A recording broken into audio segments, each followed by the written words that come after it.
This story begins in a mysterious world. In a gloomy place right in the middle of a ruined castle, a magical glowing tree towered. At the same time, wyverns were flying in the sky, chasing a black cat holding a small kitten in its teeth. The cat ran without stopping for a second, thinking that he could not allow the owner of this tree to take the baby. The wyverns came closer and closer, trying to grab the cat with their huge clawed paws. Then, while running away, the black cat used magic to slow down the monsters pursuing him. The next moment, he cast a spell, pushed off, and jumped forward to increase the distance. He managed to do this, and soon he found himself in a small clearing. In front of him, he could see the entrance to a small cave where he could take refuge. As soon as the cat landed, he immediately headed there, deciding to take a little rest.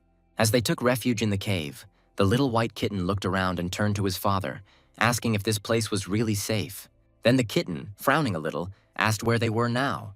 The black cat told his son to wait for him in this place, promising that he would return soon. But the kitten became very agitated and started screaming that he wanted to go with his father and didn't want to be left alone. Then the cat came up, lifted his paw and gently placed it on the baby's head. Lightly stroking him, he said that the kitten could not go with him.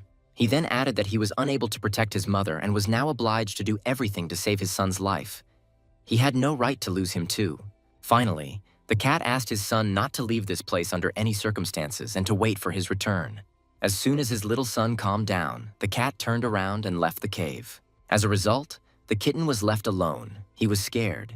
He found a corner for himself, curled up into a ball and could not calm down for a long time. He kept looking at the entrance, waiting for his father to return, and soon night fell, so the kitten could not stand it and fell asleep, still waiting for his dad. When morning came, everything looked calm outside. Nothing foreshadowed trouble, and the kitten woke up and stretched. Then he lay down back on the leaves again, and then he felt that he was hungry. At that moment, a berry suddenly rolled into the cave. It was unclear where it came from. Then there were more berries, as if someone was deliberately throwing them inside. The kitten was happy because it was food, but at the same time he understood that something was wrong here. All the berries lay neatly along the path, as if laid out in a path. However, curiosity and hunger got the better of him. The kitten decided to come closer and thought that nothing bad would happen if he tried one. When the kitten almost touched the berry, a black cat appeared at the entrance. He managed to grab his son by the scruff of the neck and jump back. The next second, a huge head of a monster appeared from the entrance to the cave, ready to swallow the kitten. The black cat reacted instantly, using magic. He jumped back, saving them both. The monster's head remained lying at the entrance to the cave. Now he was dead. The cat thought they had almost been caught, but the kitten still didn't fully understand what had happened. Then the cat turned to him and asked if he had tried to use magic. The son admitted that he had, but it had not worked. Then the cat said that it was all over and I just needed to breathe deeper. He added that using magic required concentration and promised to later teach his son how to breathe properly. Then the black cat looked around and said that first they needed to get out of here. He noticed another exit from above and using his powers, jumped there. However, an ambush was already waiting for them outside. Several wyverns were already waiting for them. The kitten shouted to his father that the monsters were attacking not only from the front, but also from behind. There were two of them. The black cat realized that there was no time and decided to kill both of them with one blow. He turned sharply, struck, and cut off the heads of two monsters at once. After that, he flew a little further, thinking that he had probably used too much magic. But then the kitten noticed another monster and screamed that another enemy was approaching. At this moment, the cat realized that he couldn't escape and decided to fight. However, the monster was too close and managed to wound him with a sharp fang. The kitten realized in horror that his father had shielded him. Not far from the battle site, there was a knight who was watching what was happening. He did not understand why the wyverns appeared in this forest at all. He decided he had to find out for himself, so he ran straight to the battlefield. Meanwhile, the black cat, having received a strong blow, fell to the ground. A few seconds later, he struggled to his feet, still holding the kitten by the scruff of the neck. He headed for the shelter, leaving traces of blood behind him. Realizing that his magical powers were almost gone, the cat understood that his strength was leaving him. The kitten kept asking his father if he was okay. When they reached the shelter, the cat dropped to the ground, hugged his son, and quietly said that he just needed to rest a little and everything would be fine. Meanwhile, the wyverns were already approaching the place where the cats were hiding. He noticed traces of blood on the ground and immediately realized where exactly the black cat and his little kitten were hiding. The next moment, the monster's head appeared at the entrance. The little kitten was scared to the point of trembling and began to whine quietly. Then the wyvern stuck its huge head inside and opened its mouth, trying to grab the cat and kitten. However, at that very moment, someone attacked him from behind and dealt him a serious blow. The monster recoiled, stretched out his neck, and realized that he had indeed been attacked. The warrior holding the hook hooked the wyvern and shouted for it to look at him. The monster jerked its head sharply, tore open its mouth, and pulled out the hook, but the warrior was unable to hold the monster back. The enraged wyvern rushed at him to destroy the enemy. She struck, but the boy managed to jump aside, and as a result, the monster crashed into a tree, sank its fangs, and bit the trunk in half. Then the warrior decided to act. He drew his sword and went on the attack. One movement was enough to cut off the monster's head. He looked at the fallen body and thought that it was his own fault. He shouldn't have left his lair. Then the warrior noticed that before its death, the wyvern kept looking towards the crevice.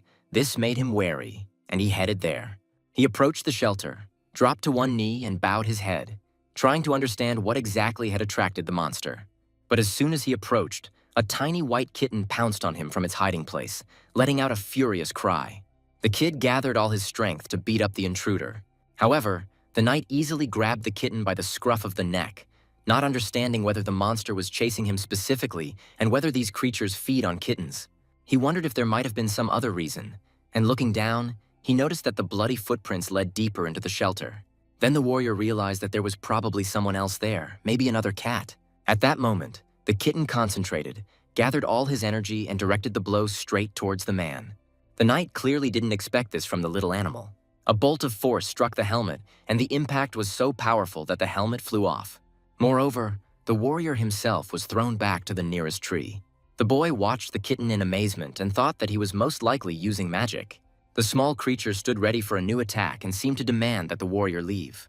He was amazed by what was happening and realized that in front of him was not an ordinary animal, but perhaps a magical creature. He raised his hands to show that he was not going to fight and tried to calm the kitten down, deciding that it was worth trying to negotiate.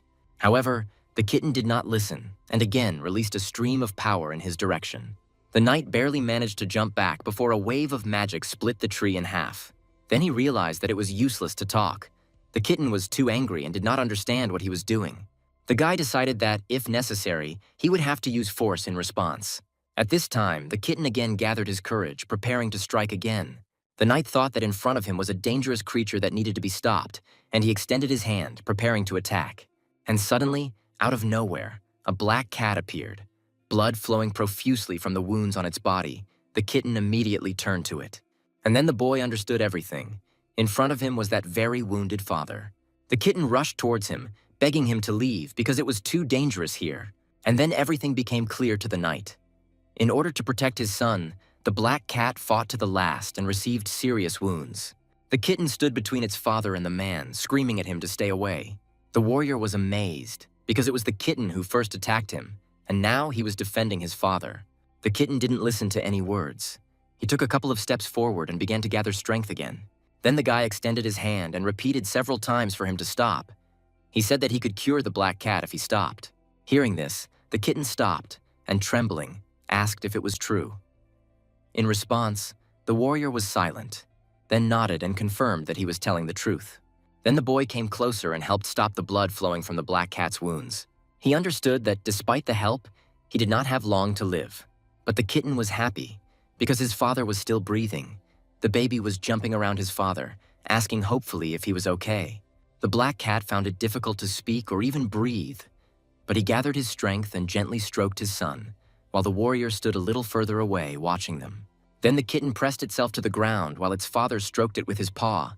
The baby thanked the man for helping its father. Then the guy picked up his helmet and said that that was all. Before leaving, he added that he was leaving and they should take care of themselves. He thought that this was all over. He just needed to take the remains of the monster and go back. But when the knight returned and saw only the severed head of the wyvern, he could not understand where the monster's body had gone. At that moment, a small kitten ran up to him, warning him to be careful. The animal jumped on him and pushed him aside, trying to protect him. The guy saw the kitten clinging to him, not understanding what was happening. But the next second, he felt a powerful blow on his back. The tail of that very monster fell on him with all its force. The force of the blow threw the knight against the nearest tree. When he came to, he finally realized what had happened and could not believe what he saw. In front of him stood the body of a monster without a head, and glowing branches were sticking out of its neck. The guy couldn't believe his eyes. His surprise grew even greater when the monster suddenly came to life and began to move, even faster than before. The guy realized that this day was full of crazy surprises. The wyvern soared into the sky and then swooped down, attacking and trying to strike him. The black cat, unable to bear it any longer, realized that he could not remain on the sidelines and decided to intervene. He jumped in front of the knight, gathered the rest of his strength and created a magical protective barrier, reflecting the monster's blow. At that moment, the little kitten, seeing what was happening, could not contain himself and screamed in despair. The guy watched what was happening and realized that it all looked like real madness. Then he realized that the only way out was to end it all. He pulled out his weapon and pulled the trigger, but the crossbow didn't fire. The weapon golem was malfunctioning. At that moment, the kitten approached his father and said that he was also ready to help in the battle. The animal meowed several times and concentrated to gather magical energy. He closed his eyes and repeated to himself that he had to concentrate. He then turned to the knight, calling on him to help, otherwise his father would die. However, to his horror, the guy had already disappeared. The kitten screamed, not believing that a person could simply run away just when help was needed most. At that moment, a powerful explosion was heard behind him, and the impact threw the small animal back. Having fallen to the ground, the kitten began to breathe heavily, having difficulty coming to its senses. Then he saw the monster grab his father with its paws. He began to squeeze the poor cat with such force that blood began to flow from the black cat's mouth. However, the kitten told himself that he shouldn't be afraid, but the fear was too strong. He couldn't control his emotions. And then suddenly he raised his head and froze, seeing something incredible. The guy, who seemed to have escaped from the battlefield, was sitting right on the monster's head and holding on to the glowing branches sticking out of the monster's body. When he shouted that they needed to be pulled out by the roots, the kitten calmed down a little and realized that he too had to help. He shouldn't be afraid. He needed to pull himself together and save his father, and he convinced himself that he could do it. The knight tore down several glowing branches, but it wasn't enough to stop the creature. It was still moving. The monster threw the guy back with force and he fell to the ground. Then he realized that this had to end right now. The wyvern stood over the body of the black cat, which was no longer moving, lying in a pool of blood. The boy realized that simply tearing the branches off his head was not enough. He held the fragments in his hands and suddenly realized that it was most likely mana. He also realized that the monster was most likely absorbing it, including that which came from the little kitten. At that moment, the little animal rushed forward, deciding that now it could definitely do it. In an instant, the kitten found himself right in front of the monster holding his father. He felt the magic flare up inside him and directed all his power at the monster. A stream of energy erupted from its mouth, and the blow was so powerful that the monster was thrown high into the air. After this, the kitten immediately rushed to his father. The baby joyfully shouted that he had succeeded, that he had won. The black cat simply lay there, opening his eyes with difficulty, but looking at his son. The kitten hurriedly said that they should leave here quickly, but his father could barely see and was barely breathing. The black cat, looking at his son, thought only about how quickly he had grown up. He wanted to say a lot, but he had almost no strength left. Then he raised his paw, placed it on the kitten's head and stroked him. Before his death, he thanked his son for everything and said that he was an amazing, wonderful cat. The kitten tried to talk to him and even tried to use his magic to revive his father, but to no avail. The boy stood to the side and silently watched as the baby tried in vain to heal his parent. But it was too late. After some time, the boy approached the animal, picked it up by the scruff of the neck and said that it was enough, because he understood that his father had already died protecting him. The kid didn't like these words. He was very offended by the guy for such reasoning. Then he started shouting, indignant at how he could speak like that. He called him a fool and a blockhead, claiming that he would stay with his father forever and had no intention of leaving. Then the boy grabbed the kitten and squeezed it so tightly, as if he wanted to bring it to its senses.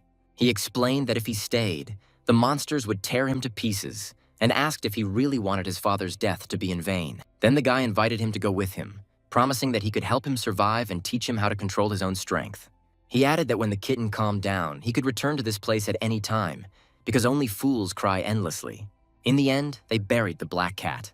Moreover, they took the body of the defeated wyvern with them. While they were walking, the guy introduced himself. His name was Hawk, and he asked the kitten what his own name was. The kitten replied that his father simply called him Son, and no one ever called him anything else. Then Hawk noticed that it wasn't a name and said that the baby should come up with a real one. The kitten thought for a moment and said that his father called him a wonderful cat. But in response, Hawk grinned and replied that this was not a name either. It was just a description. The kitten did not understand him, because he really believed that his father was telling the truth, because he even died because of him. After a short pause, the little animal suggested simply calling him a cat, and that's what he decided to do. From that moment on, he was just a cat. While they were talking, the fortress gates appeared in the distance. They reached the kingdom of Garnet in the city of Phrygia. The inhabitants of the city were surprised to see a hunter walking down the street. On one of his shoulders sat a small kitten, and on the other he dragged a huge wyvern. People winced at the stench, and some wondered why the hunter hadn't cast a spell on the carcass to prevent decomposition. But Hawk continued on his way, apologizing to passers-by for the unpleasant smell. Someone outside was watching him, and this person thought that if it really was Hawk, then his plans would have to change. Meanwhile, the main character reached the butcher's shop. The store was already closed, and inside the owner was chopping meat on a cutting table. Hearing a knock on the door, the merchant replied that the store was already closed.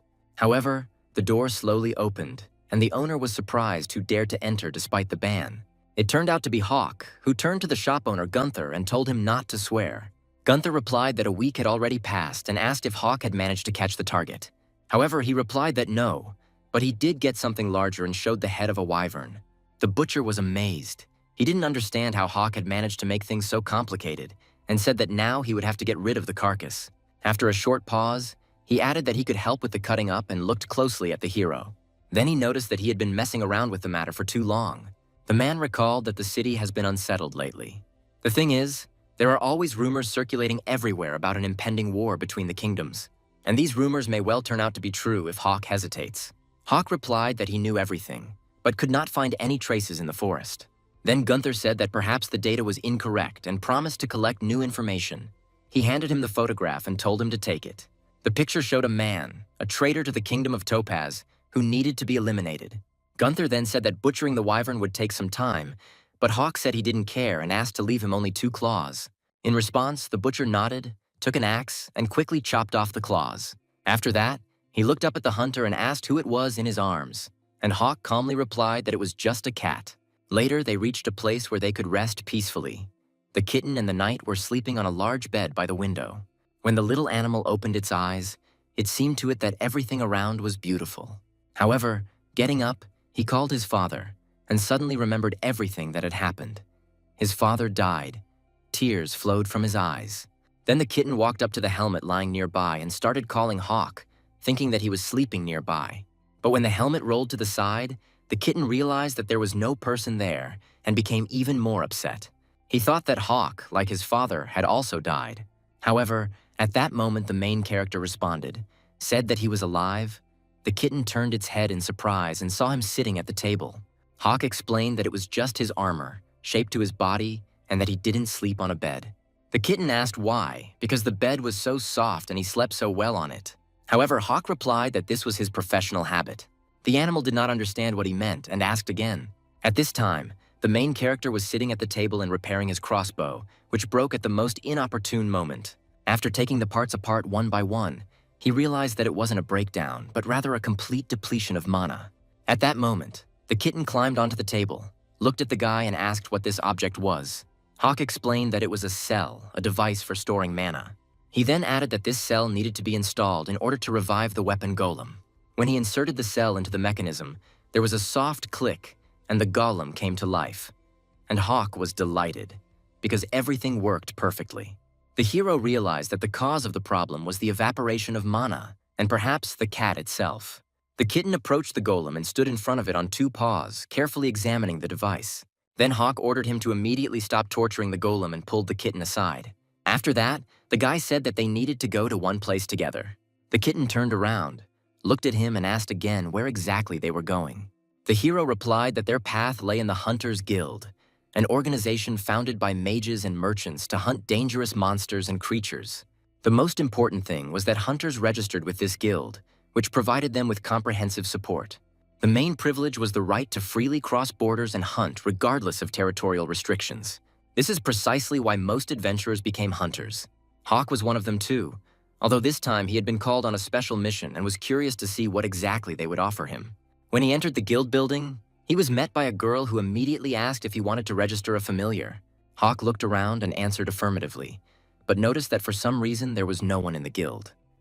The girl explained that taming magical creatures was a rarity. Then the guy picked up the kitten by the scruff of the neck and said that this was the cat that lived with him, and apparently, it was a magical creature. The kitten, not quite understanding what was happening, asked what he was doing, and the girl was surprised because the kitten even talked. It was obvious that they were dealing with a magical creature, but formalities had to be observed, and she asked them to be understanding about that. Then she sat him down in front of her, stroked him affectionately, and asked what the baby's name was. However, Hawk replied that the kitten's name was simply Cat. The kitten realized that they had misled the girl and said that he had chosen the name himself. Then the girl took the device from the table and brought it to the kitten. Attaching the device to his body, she said that his name was really cute. The kitten didn't like this whole procedure and meowed indignantly, but the girl calmed him down, saying that he needed to be patient for a little while. Then Hawk noted that without the official registration of the magical creature, he would have to open a hunt for the kitten. He was technically a first-rank target, so he would either register or become a hunted victim.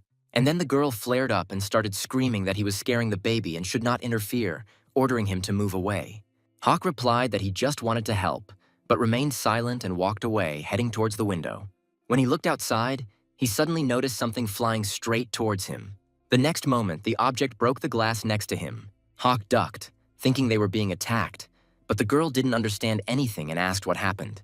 Then the hero turned around and saw that it was just a stone. He immediately assumed two options.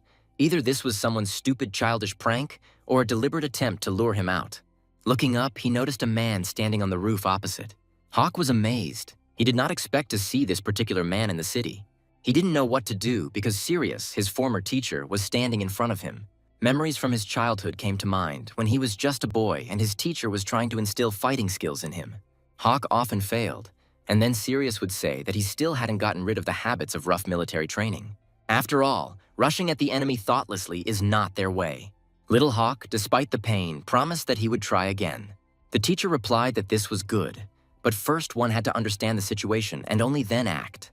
Only then could one become a Death Knight. But Hawk had no intention of giving up. He was ready to train as much as necessary to achieve his goal.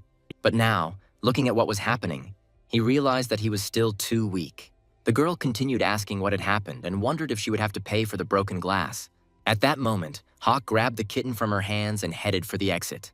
The girl tried to stop him, saying that the test results were almost ready, but he didn't wait. He moved towards the window, holding the kitten in his arms, and decided that it would be easier for him to get out through the broken glass. So, running, he jumped out. The girl, seeing this, could not believe her eyes. At that moment, a red light came on her device, and the analysis results finally appeared. She whispered in surprise that this was impossible, because the kitten was not a magical creature at all. But Hawk no longer heard this. From outside, he released his weapon golem to latch onto a rooftop pipe. Once the mechanism was secured, Hawk was able to stand up. A few seconds later, he was already standing on the roof, face to face with his teacher Sirius. Sirius said that they hadn't seen each other for a long time and stated that he came to talk. However, the main character asked in surprise why the teacher decided to appear now. The man calmly replied that if he had known in advance that it was Hawk who was hunting him, he would not have hidden. Then the hero thought with disbelief whether the teacher was really saying this seriously, or was he just making fun of him. At this moment, Teacher Sirius said that he had complete trust in his student. Hawk couldn't understand how the teacher could give away the Topaz Kingdom and also the Death Knights. But Sirius replied that he kept this cat with him, although he himself did not understand anything. He then turned to the boy and added that he wanted to explain something to him about the Topaz Kingdom. However, he did not have time to do this because someone's arrow pierced his throat. After the first arrow, others followed suit, but Hawk managed to block one of them the next moment. He didn't understand what was happening. The hero wondered if there were archers hiding somewhere nearby, or if this was all a pre-planned assassination attempt. Looking up, Hawk noticed a female archer on one of the pipes. She asked if he was really going to protect Sirius. Then looking straight at him, she accused the hero of being, as expected, also ready to become a traitor to the Death Knights. Hawk tried to explain that she had got it all wrong. However, the girl did not want to listen to his excuses and said that she would simply destroy him. The Death Knights were the name of an elite squad of assassins who reported directly to King Topaz.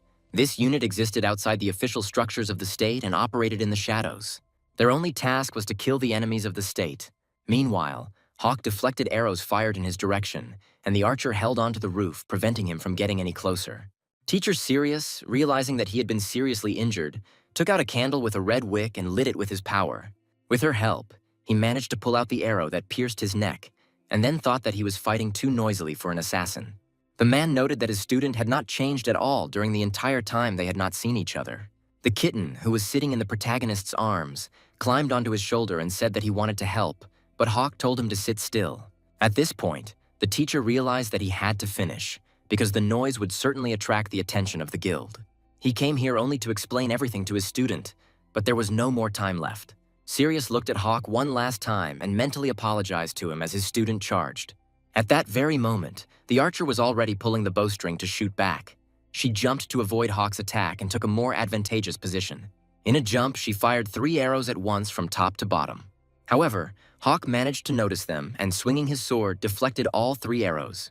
After this, the archer landed right in front of him. But looking back, she realized with amazement that Sirius had disappeared. She didn't understand how it happened and wondered if he really was a magician. At that moment, Hawk took advantage of her confusion and rushed forward, attacking. He struck with his sword and then released his golem straight at his opponent. The golem spread its wings and instantly rushed towards her. He wrapped himself around her arm, not allowing her to move. Immediately after this, Hawk pulled the girl towards him. The girl was unable to resist, as she was clearly confused. She eventually fell to the ground, and Hawk immediately swung his sword, preparing to deliver the killing blow. But then he suddenly turned to the girl, named Rena, and demanded that she calm down and shut up. He tried to explain that Teacher Sirius was trying to tell him something extremely important, and he had to hear it. However, Rena seemed not to hear him. She asked what was so important he wanted to tell her and where he was now. Then the guy pressed the girl against the roof tighter and asked where she hit with the arrow, but Rena replied that he was the first to notice it. By that time, people had already gathered below at the foot of the building, watching what was happening on the roof. Hawk realized they were being followed and said they needed to change location, suggesting they continue the conversation at a nearby butcher shop. After some time, they were already sitting at the table. Hawk again tried to explain to Rena that he was not a traitor, and then the owner of the establishment intervened and said that it was enough to argue. It would be better to just drink tea.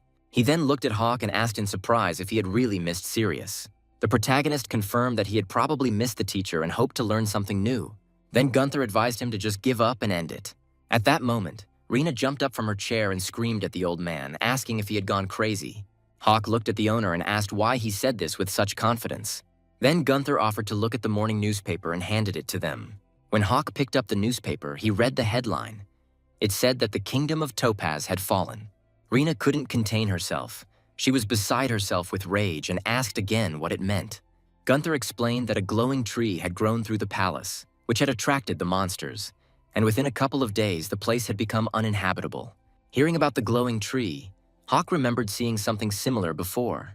Then the old man added that now that the state no longer exists, he does not consider them traitors. In the end, he noted that if they had no one else to pursue, then they, the murderers, could simply start a new life. The man smiled and said that, for example, you could just get a cat, and looked at the little kitten who was trembling all over. Hawk also looked at his pet and asked if everything was okay. The kitten was extremely upset and declared that the owner of the tree was to blame for everything. It was because of him that he and his father ran here to save themselves. At first, Hawk didn't understand what was being discussed or who the Master of Dreams was, but he felt that this man was behind everything that had happened. And then Rena suddenly leaned her palms on the table and said that she had to see everything with her own eyes, and decided to return to headquarters. Then she asked Hawk what he was going to do next, and he thought about it, because he himself did not yet know what actions to take. At that moment, there was a knock on the shop door. The owner opened the door, saying that the shop was already closed. On the other side of the door stood a man who noticed that they had closed a bit early. Gunther replied that he had a reason and asked what he wanted. Then the man took out a guild card and introduced himself. His name was Lucas. He was an investigator for the guild and asked for some of your time. In response, Gunther cautiously asked why such an important person needed his establishment. Lucas explained that it wasn't about the store at all. He had completely different goals. The investigator then shouted loudly for everyone inside to hear and asked if Hawk was there. After that, he handed over a paper and said that it was a bill for damage to the guild's property, in particular for repairing the doors. Hearing this, Hawk came out and took the document, but Gunther was puzzled, not understanding what he was doing there. Lucas said that he also brought something they forgot and offered to pick it up right away. However, Hawk did not understand what was being discussed and asked what exactly he had left behind. But curiosity still got the better of him, and he agreed to look. The investigator turned and walked quickly forward, motioning for Hawk to follow him.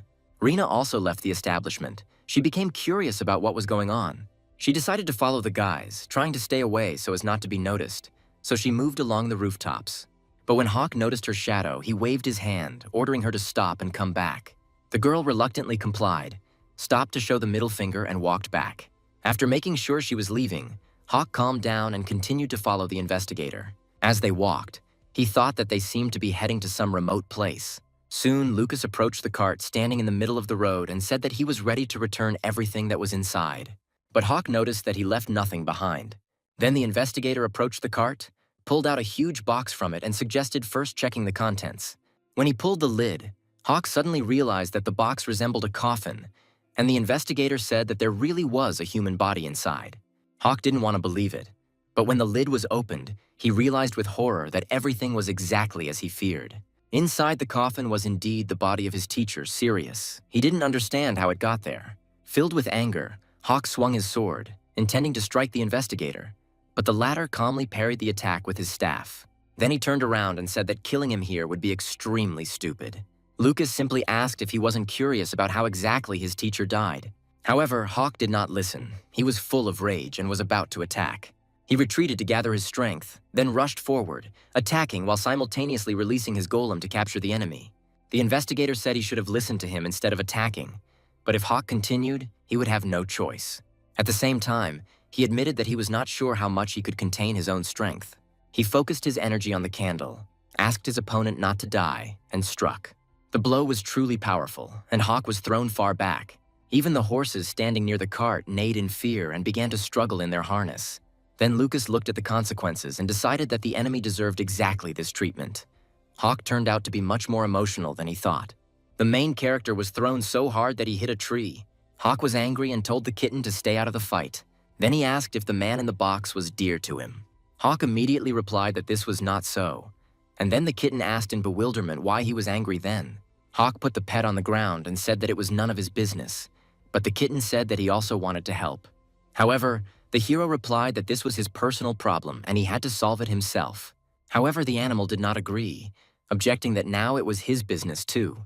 Then Hawk took off his helmet and covered the kitten with it so that it would not interfere. He asked it to be quiet and not to interfere. However, the kitten didn't like this and started meowing loudly, trying to get out. Finally, Hawk, having hidden the small animal, turned to Lucas. The investigator, watching him, calmly asked if this meant that his interlocutor was no longer in the mood to talk. The investigator then added that he regretted concentrating his fireballs with a candle and directing them towards the protagonist. After that, he sent several more fire attacks, but the protagonist was ready to attack. With one blow, he parried one of the projectiles, then dodged the next and smashed the third before it could get close. However, the investigator did not stop attacking. Concentrating again, he released a huge fiery arrow.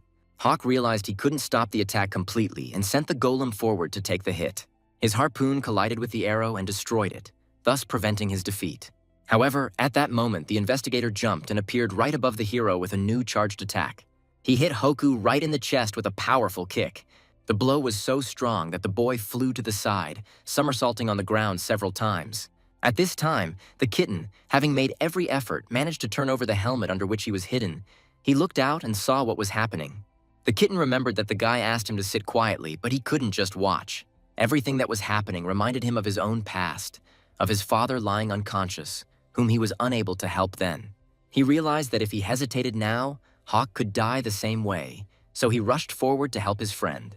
At the same time, Lucas had already concentrated his forces again, preparing to strike again. However, the kitten arrived in time, stood right in front of Hawk and took the full force of the blow. Lucas looked at his weapon in confusion, not believing his eyes. The kitten was absorbing mana. The animal stood in front of Hawk, absorbing energy from both sides at once. Then the kitten screamed that he would not let anyone die because he would protect everyone with his power. Hawk, watching this, realized that his golem was now useless because the kitten had absorbed all the mana that was stored in it. He was shocked. The pet was absorbing mana of two colors at once, red and green. It seemed that the enemy had also lost his magic. Hawk thanked the kitten and, without losing his resolve, moved forward again. The The investigator realized that the fight would not end there and realized that they would now have to fight hand to hand. Both men simultaneously took off and jumped towards each other. But the next moment, it was as if two giant hands woven from mana grabbed them and pressed them to the ground, not allowing them to move. The kitten was controlling this force. He said that they had enough, and then Hawk asked in surprise what he was doing.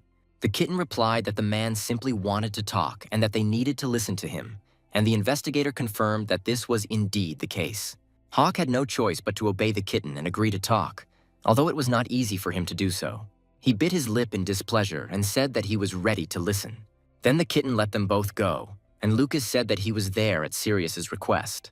He added that he asked the protagonist to accept everything that is happening as an expression of concern for those who are in ignorance and confusion. Hawk asked how the investigator was connected to his teacher. He replied that he was Sirius's informant, but Hawk found it hard to believe, but nevertheless decided to listen to the end. The kitten, noticing that tension was growing between them again, said that they couldn't fight, but Hawk replied that he had no intention of doing so, and the cat between them nevertheless believed him. The investigator continued. He said that it all began with research into magical creatures in the kingdom of Topaz. He then pulled out a photograph, explaining that it depicted the main object of study, a parasitic magical creature known as the World Tree. When this creature infected a person, even an ordinary mortal received enormous magical power and could cast spells. However, this power came at a price. The bearer lost his personality and turned into a puppet of the tree, completely under its control. The kingdom attempted to create a magical weapon based on this property, and Death Knights, magical creatures, and monsters participated in the experiments. Hawk listened to Lucas, unable to believe what was happening, but he continued, explaining that all the test subjects infected by the tree had lost their minds. Only Sirius, being a powerful wizard, retained his sanity and managed to escape, perhaps thanks to partial immunity. Hawk then asked how Lucas could prove the photographs were genuine. He admitted that he cannot confirm this at the moment. However, he offered to check everything personally, which is why he brought Sirius's body. But Hawk did not understand what he meant. Lucas explained that he had originally intended to hand over all the information and commit suicide before he lost control of himself. Hawk was stunned, because if Sirius was immune, then why did the teacher decide to die? The investigator replied that the immunity was incomplete, which is why Sirius made this decision. He added that he was going to find a way to heal using the guild's technology, but Sirius refused. Hawk was completely confused. He did not understand why his teacher made such a choice and why he rejected help. Then the man pointed his finger at the main character. He said that Sirius did this precisely because of him, because of his student. Hawk grabbed the investigator by the clothes and started shouting, asking if he really wanted to say that he was the cause of Sirius's death. Then Lucas calmly replied that in fact Sirius was being pursued by Hawk himself, and the teacher knew in advance that he would die at the hands of his student. Therefore, he deliberately decided to die in this way, so that he would not be considered a traitor to the squad. When Hawk heard this, he let the investigator go. Gradually, it dawned on him that everything the teacher had done was a sacrifice for his own sake.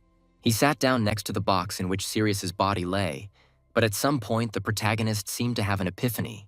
He turned to the kitten and asked why he had come here with his father. Then the kitten replied that they were running away from the owner of the tree who wanted to kill them. At that moment, Hawk realized that this very owner of the tree was the true culprit of everything that had happened.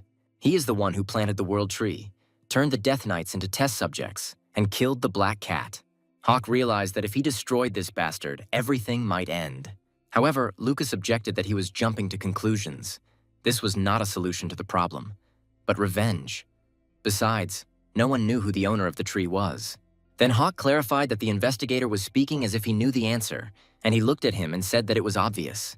Anyone who can grow a world tree in the center of the royal palace and use Death Knights as test subjects can be the master of the tree. Then he quietly said that this man was the king of Topaz himself. Hawk then said that he now understood everything, but did not know what to do next. And then the surprised investigator asked him if the Death Knights did not obey the king. Hawk replied that the Death Knights only destroy the enemies of the Topaz Kingdom and added, "But if the king himself has now become the enemy, then it is he whom they must destroy." The investigator reminded him that this was impossible with the protagonist's current powers, as he had nearly died in their recent duel. Then Hawk picked up the kitten, holding it in one hand, and said that now, with this cat, everything was possible. Then he looked at the little animal and reminded him that he had promised to direct his efforts to something truly important. Now the important thing will be to save the world from the master of the tree. However, Lucas intervened, asking if Hawk really wanted to save the world, as perhaps the fall of the Topaz Kingdom was just an accident. Then he asked again whether Hawk, on the contrary, should not protect the king.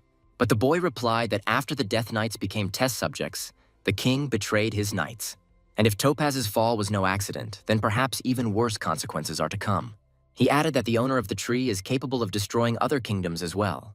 The investigator sighed and said that all this sounded more like an excuse for revenge, but Hawk had the right to do as he saw fit. After this, Lucas stated that he had conveyed everything he could and was now going to leave. However, Hawk stopped him and asked if he was really going to leave right now. He explained that he had originally intended to use the body and photographs to reveal the existence of the tree, but that it was now common knowledge. Hawk did not understand whether he was refusing the information for this very reason, since in that case, its credibility could suffer. Then Lucas replied that he was not going to lie. He just could not pass on this information, because no one except him and Sirius knew about the tree. If they take all this to the guild now, they will only bring trouble upon themselves, so they need to use this knowledge for survival. Hawk, hearing this, was confused and did not know how to proceed further. He stopped Lucas to ask another question that was bothering him. He asked what Sirius had found out about the kitten and what kind of creature it was. The investigator was surprised by this question and asked whether Hawk had really taken the cat with him without knowing anything about it. Then he took out another photograph and said that, judging by it, this kitten was also one of the experimental creatures. Hawk looked at the kitten sitting on his shoulder and asked if it was also a test subject, it meant that the world tree was already parasitizing it. The protagonist was overcome with despair. He realized that in this case, the kitten would suffer the same fate as Sirius. However, the investigator said that the kitten was not infected and the world tree was not parasitizing it. Hawk was surprised and asked how he knew this. Lucas explained that the tree usually begins to grow from an infected body, and while a person can hide it under clothing, an animal cannot. There are no signs of infection on the kitten's body, which means its abilities are not related to the tree. Furthermore, the investigator added that the Topaz Kingdom not only studied the world tree, but also tried to turn magical creatures into weapons. Hearing this, Hawk was amazed and wondered if this little kitten was a magical weapon. The investigator confirmed that he thought so and suggested that the kitten had unique abilities. He added that such abilities could be of interest to many and said that he would like to possess them. Hearing these words, Hawk instantly tensed up and assumed a fighting stance. The kitten had already become his friend, and he was not going to give it to anyone. But the investigator turned around and said that he was joking, that he was only carrying out Sirius's orders and had no intention of causing any harm. After this, he turned and, walking away slowly, added that it was time for him to find the runaway carriage. Hawk still wanted to ask a few questions because he didn't want to meet this man again. However, he understood that this investigator had really helped him a lot by providing all the information and all the photographs. Now he had to decide what to do next. And most importantly, tell Mr. Gunther and Ren everything. He wondered if they would be able to believe him. Hawk decided that if he honestly laid out everything as he had been told, perhaps they would believe him, or perhaps they would suspect him of treason, and then everything would get worse. At that moment, he put on his iron helmet and firmly decided that he would not share the information. He will return to headquarters with the body, complete the task, dispel suspicions, and find the source of all the problems. Suddenly, the kitten interrupted his thoughts, saying that the most important thing for him was family. Hawk looked back at the kitten in surprise and asked again what he was talking about. The cat explained that he considers the main character his family after the death of his father. But the hero objected that they had known each other for less than 3 days. Kitten agreed, but added that Hawk was there when he was going through difficult times, supported him, and that is why he now considers him family. Then the animal turned to him and asked what was most important to him, and Hawk thought about this question. The cat continued that he didn't want to lose anything dear again, and if the protagonist had something valuable, he wanted to help. At that moment, Hawk realized that he had never thought about this before and did not know how to answer. The only thing he understood for sure was that he could not let go of the kitten.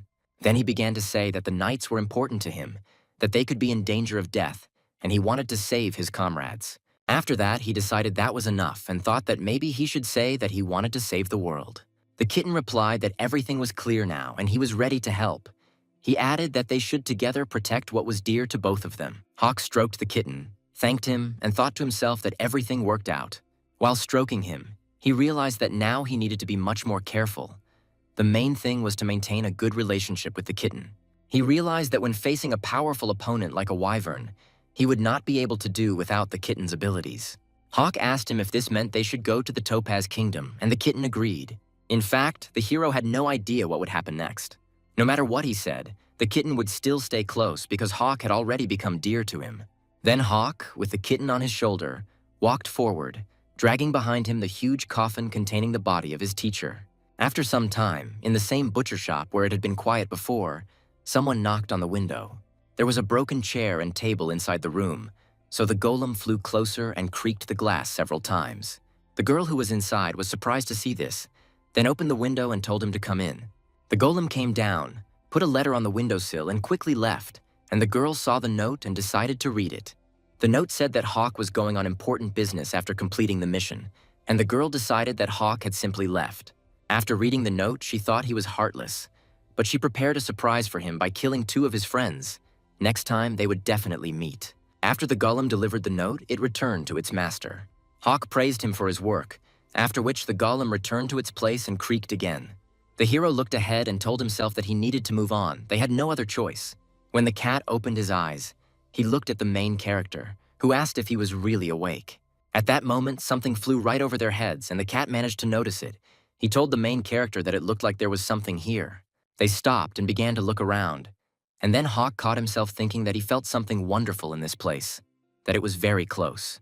He thought that Phrygia was nearby, and perhaps it was Rena who was following him. He looked again at the huge box he was carrying and realized that no matter who was chasing him, they would not be able to disperse peacefully. The first thing he did was prepare the golem for battle, and the next second they heard approaching footsteps. Hawk realized that his premonition had been right. Then 3 goblins appeared in front of him, ready to attack. Hawk didn't understand where they came from or why they attacked, but on the other hand, he thought that maybe it was for the best. The golem creaked and prepared to attack, but Hawk saw that these goblins had glowing branches protruding from their bodies. Then he ordered the kitten to hold on tight, because now the battle was about to begin. The golem attacked first, drawing the goblins' attention elsewhere, and it worked. The goblins were losing their focus. Only one goblin noticed the huge box in front of him. Hawk watched from the sidelines and realized that these goblins were parasites of the world tree. He also realized that they might have been tracking a kitten. At that moment, Hawk thought that it was even for the best, so he could test the limits of his abilities. He turned around and told the cat not to use magic, but the cat didn't understand why the boy was asking that. He then explained that the golem had one last slot, and if the kitten used its magic, they would be left with no mana at all. At this point, the goblins were about to attack the golem, but the robot positioned them in the right place for Hawk to ambush them and strike. The next second they were indeed in an ambush, and Hawk launched an attack. He immediately struck the first goblin with his sword and managed to push him away, causing damage. The goblin rose up on all fours again. He was beside himself with rage and tried to attack the protagonist again. Hawk didn't understand what was happening because something was clearly wrong.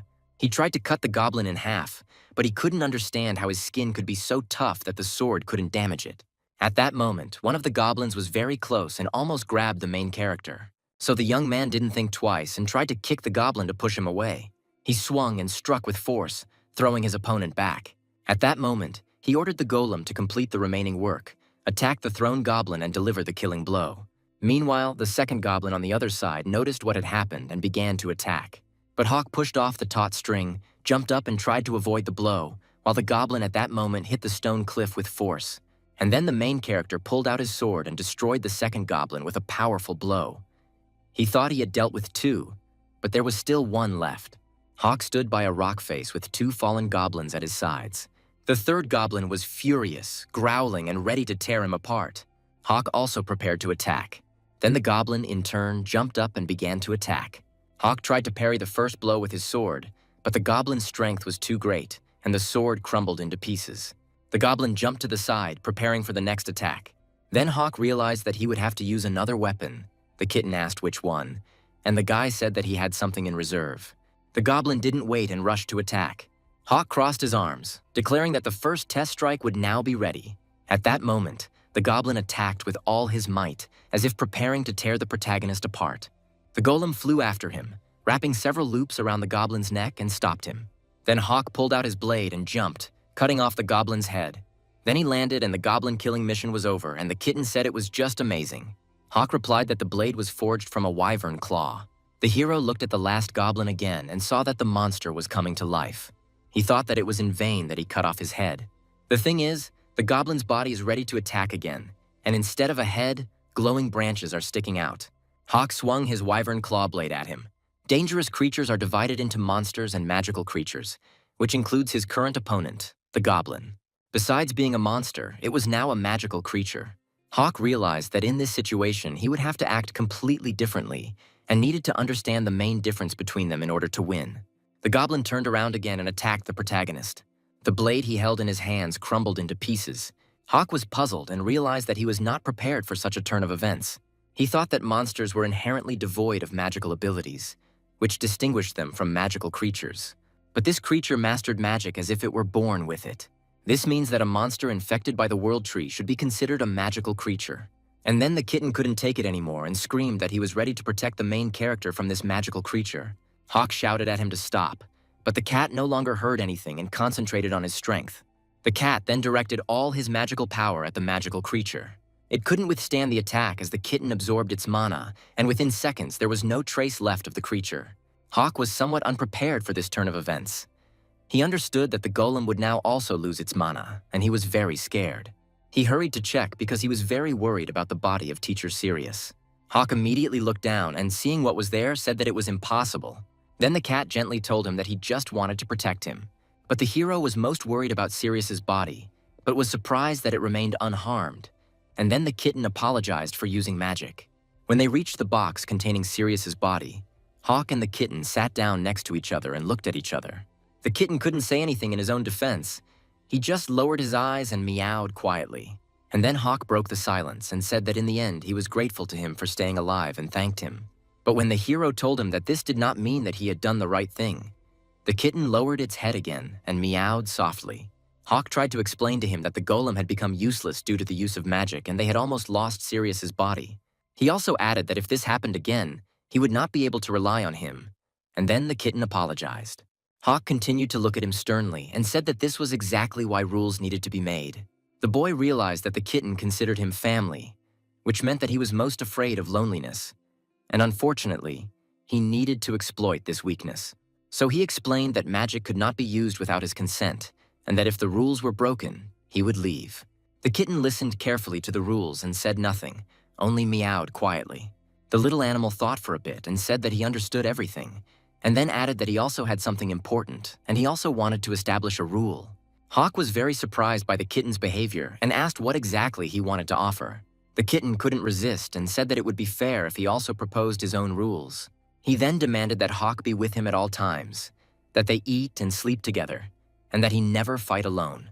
The hero explained that if the kitten followed his rules, they would still be inseparable, and there was no need to turn it into separate rules. But the cat insisted that this also become a rule. The hero thought he would have to agree and said that they would follow each other's rules. The kitten was delighted and added that he would definitely follow all the rules. Hawk reiterated that they must be observed without exception. But at that moment, Hawk thought about another problem. He looked at the box with Sirius's body and thought that since it was not damaged by the kitten's magic, this kitten really was unusual. Hawk walked up to the box, opened the lid, and examined the body.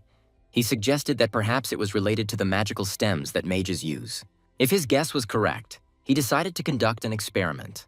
Then he turned to the kitten and said that he had a request. The kitten was very surprised, but happily asked what the request was. Not far from this place, a camp was set up where the knights were located. One of them hastened to report something to the commander. Running into the tent, he loudly informed the commander about the trouble. The commander, without turning around, told them not to panic and to explain the situation to him. However, the knight insisted that it would be better for the commander to see what was happening for himself. The man didn't understand what was being discussed and asked what exactly. After that, he came out of the tent and saw a huge cat, which was even taller than the trees and mountains. The commander asked if this was another mutant created by the World Tree. He then asked investigator Lucas what he thought about it. The investigator was calm, but seeing the same thing, he admitted that he felt dizzy. He added that most likely it is simply a magical creature, the mutant's body covered with shoots of the World Tree. The commander looked carefully and realized that this was indeed the case. He ordered Sergeant Jackson to assemble a squad to go hunt for the magical creature. Hearing the order, the man immediately ran in the right direction. Then Lucas asked if the commander was really going to hunt the huge cat. The commander confirmed this and added with a smile that he wondered what kind of huge magic stone could be hidden inside. The investigator thought this was really curious and asked permission to join the hunt. The commander agreed without hesitation and went to the right place. Lucas realized that the situation was getting complicated, and all he could do was trust her. Just before the giant cat appeared, Hawk and the little kitten were sitting next to each other and looking at Sirius's body. Hawk wondered if Sirius was truly dead. He knew that after death, hosts usually came back stronger, but Sirius did not come back. He thought about the reasons for this. Perhaps because the head was not cut off, or because of the branches that could resist magic. Their shape resembled the stems used by magicians. Hawk felt uneasy and wanted to get rid of them, but perhaps his guess was correct. Then he told the kitten that he had a request, and he was happy and agreed to fulfill it. And then suddenly Hawk asked the kitten to absorb mana from the branches surrounding Sirius. When the kitten heard the word devour, he did not understand what was required of him and said that he could not do it. Hawk was very surprised, and they both looked at each other in bewilderment. The hero thought that maybe he was absorbing mana without realizing it, so he asked the kitten how he usually used magic. The animal replied that he simply imagines what he wants to achieve, concentrates very hard, and the magic happens by itself. He added that when he was with his father, he could not do anything. But now, with Hawk, he always manages to do it. At that moment, the guy put him on the lid of the box and told him to try using magic, focusing on absorbing mana. The kitten agreed. He stood up as usual, began to meow and try to concentrate, but nothing worked. He turned, looked at the guy and said that for some reason he couldn't do it. Hawk thought that the kitten had his own conditions again, and he needed to think about how to do it correctly. Hawk remembered what kind of mana the kitten had absorbed before. These were mana storage cells created from processed magic stone. Perhaps these were candles, clots of mana obtained from processed magical stems.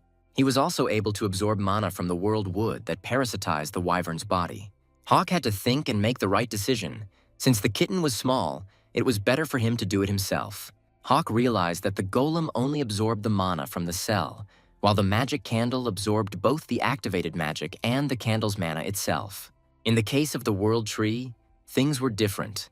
The kitten could only absorb mana after damaging the glowing branch protruding from its head. Then Hawk began to take out the glowing branches from the box containing his teacher's body. He realized that if he could actually damage one of these branches, everything would work out. He decided to damage one of the glowing branches sticking out of Sirius's chest. As soon as he did this, he shouted to the kitten that it was now possible to absorb mana. The kitten actually succeeded and began to absorb the mana gathered around Sirius. Hawk was pleased with the result, as the branches on his body had disappeared. However, immediately after this, he noticed that there was a magical stone lying in the center of Sirius's chest. The kitten turned to the main character, but the guy was thinking about something else and did not pay attention to him. He then reported that there was something strange inside. Hawk turned around and saw a huge cat. He was very surprised. The first thing he thought about was why the kitten had become so huge. The cat really was that big, but at the same time he remained small at heart and did not understand what was happening to him, meowing loudly. Hawk became frightened as the kitten continued to grow and tried to yell at it to stop. The cat explained that it was very strange, but he could not control his growth and it was causing him pain. The hero thought that if the mana was in pain, it was better not to hold back and use magic. Suddenly, out of nowhere, the same girl who had checked the kitten appeared and shouted that this method was very dangerous. She approached the kitten and said that he was good and that she would help him. The girl looked him straight in the eyes and added that he should not be afraid. She would quickly cure him. However, Hawk approached her and held a dagger to her throat, saying that if she did anything suspicious, he would kill her.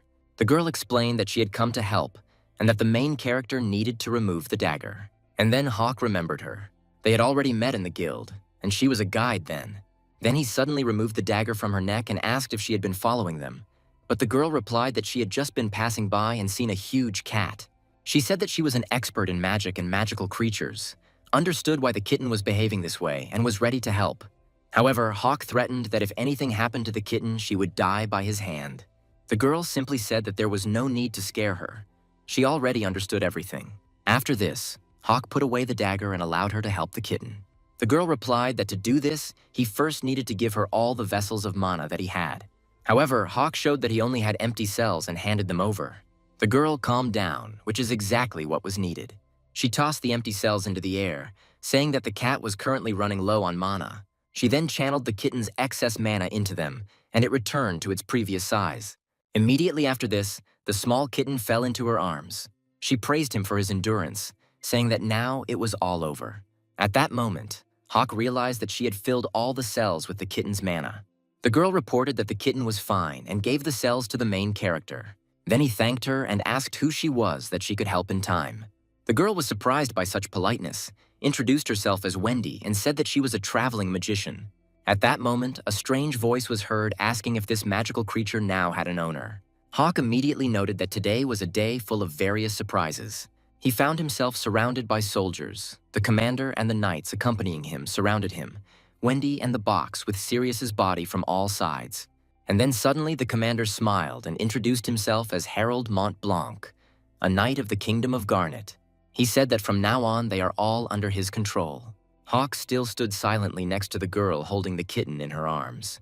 He realized that if he had been alone, he could easily have slipped away. However, now he simply could not leave Sirius and the kitten.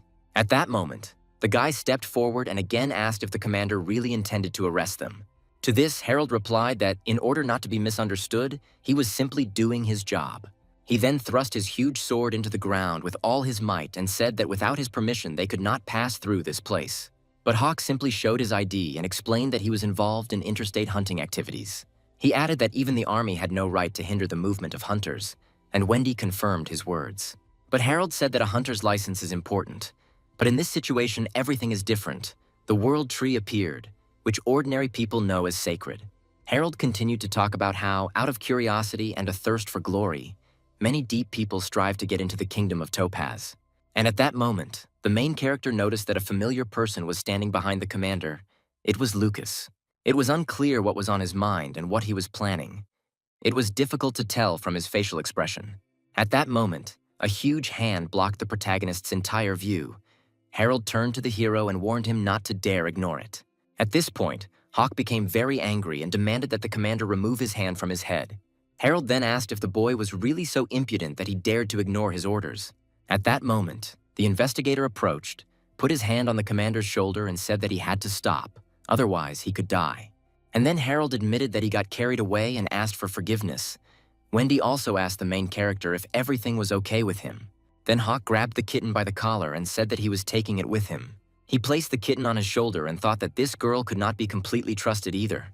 Although she belongs to the guild, she actually remains unknown. He realized that this whole situation and place was driving everyone crazy. Suddenly, one of the sergeants shouted to the commander to look at him and what was around him. The sergeant opened the lid of the box and started shouting that there was a dead body inside. When the commander approached the box, he was convinced that there really was a corpse inside. Harold immediately called out to Sergeant Jackson, who responded and stepped forward. He ordered the sergeant to take everyone into custody, to which he agreed. Wendy, who was standing next to the main character, looked around in fear and asked what they should do now. However, Hawk told her to stop pretending and act like she was with them. Then the commander called them criminals with some kind of sinister thirst for blood. He wanted to find out how many lives they had already taken, perhaps tens or hundreds. Hawk explained that it was actually his dead friend, and he was returning to the Topaz Kingdom to bury him on his native soil. Harold listened to him and asked if he really thought they would be believed. At that moment, Hawk fell silent, and then the kitten asked if he would have to fight again. Suddenly, Lucas intervened, saying that he found the protagonist believable. The deceased's clothing was identical to this man's equipment. Strong hunters often emit a powerful aura, so it might be worth just letting them pass. Harold looked at the investigator and noted that even if they got through, the mutants would still destroy them. But Lucas suggested that they could then test whether they were strong enough to cross the border. Then Harold thought about it and decided that perhaps it was worth conducting an investigation. However, Hawk refused, noting that he did not understand why their assessment was needed at all. Harold and the investigator were surprised that the hunter refused so abruptly. And then Hawk said that they could just attack him. He would destroy everyone and get through no matter what. Harold smiled, not convinced by the protagonist's words, after which he laughed loudly. When the man stopped laughing, he said that if Hawk won, he would pass the test and offered to fight. The commander ordered everyone else not to interfere, as it was a duel between the protagonist and the commander. Their weapons had mana capsules inserted into them on each side. Hawk was ready for battle and fully confident in his abilities.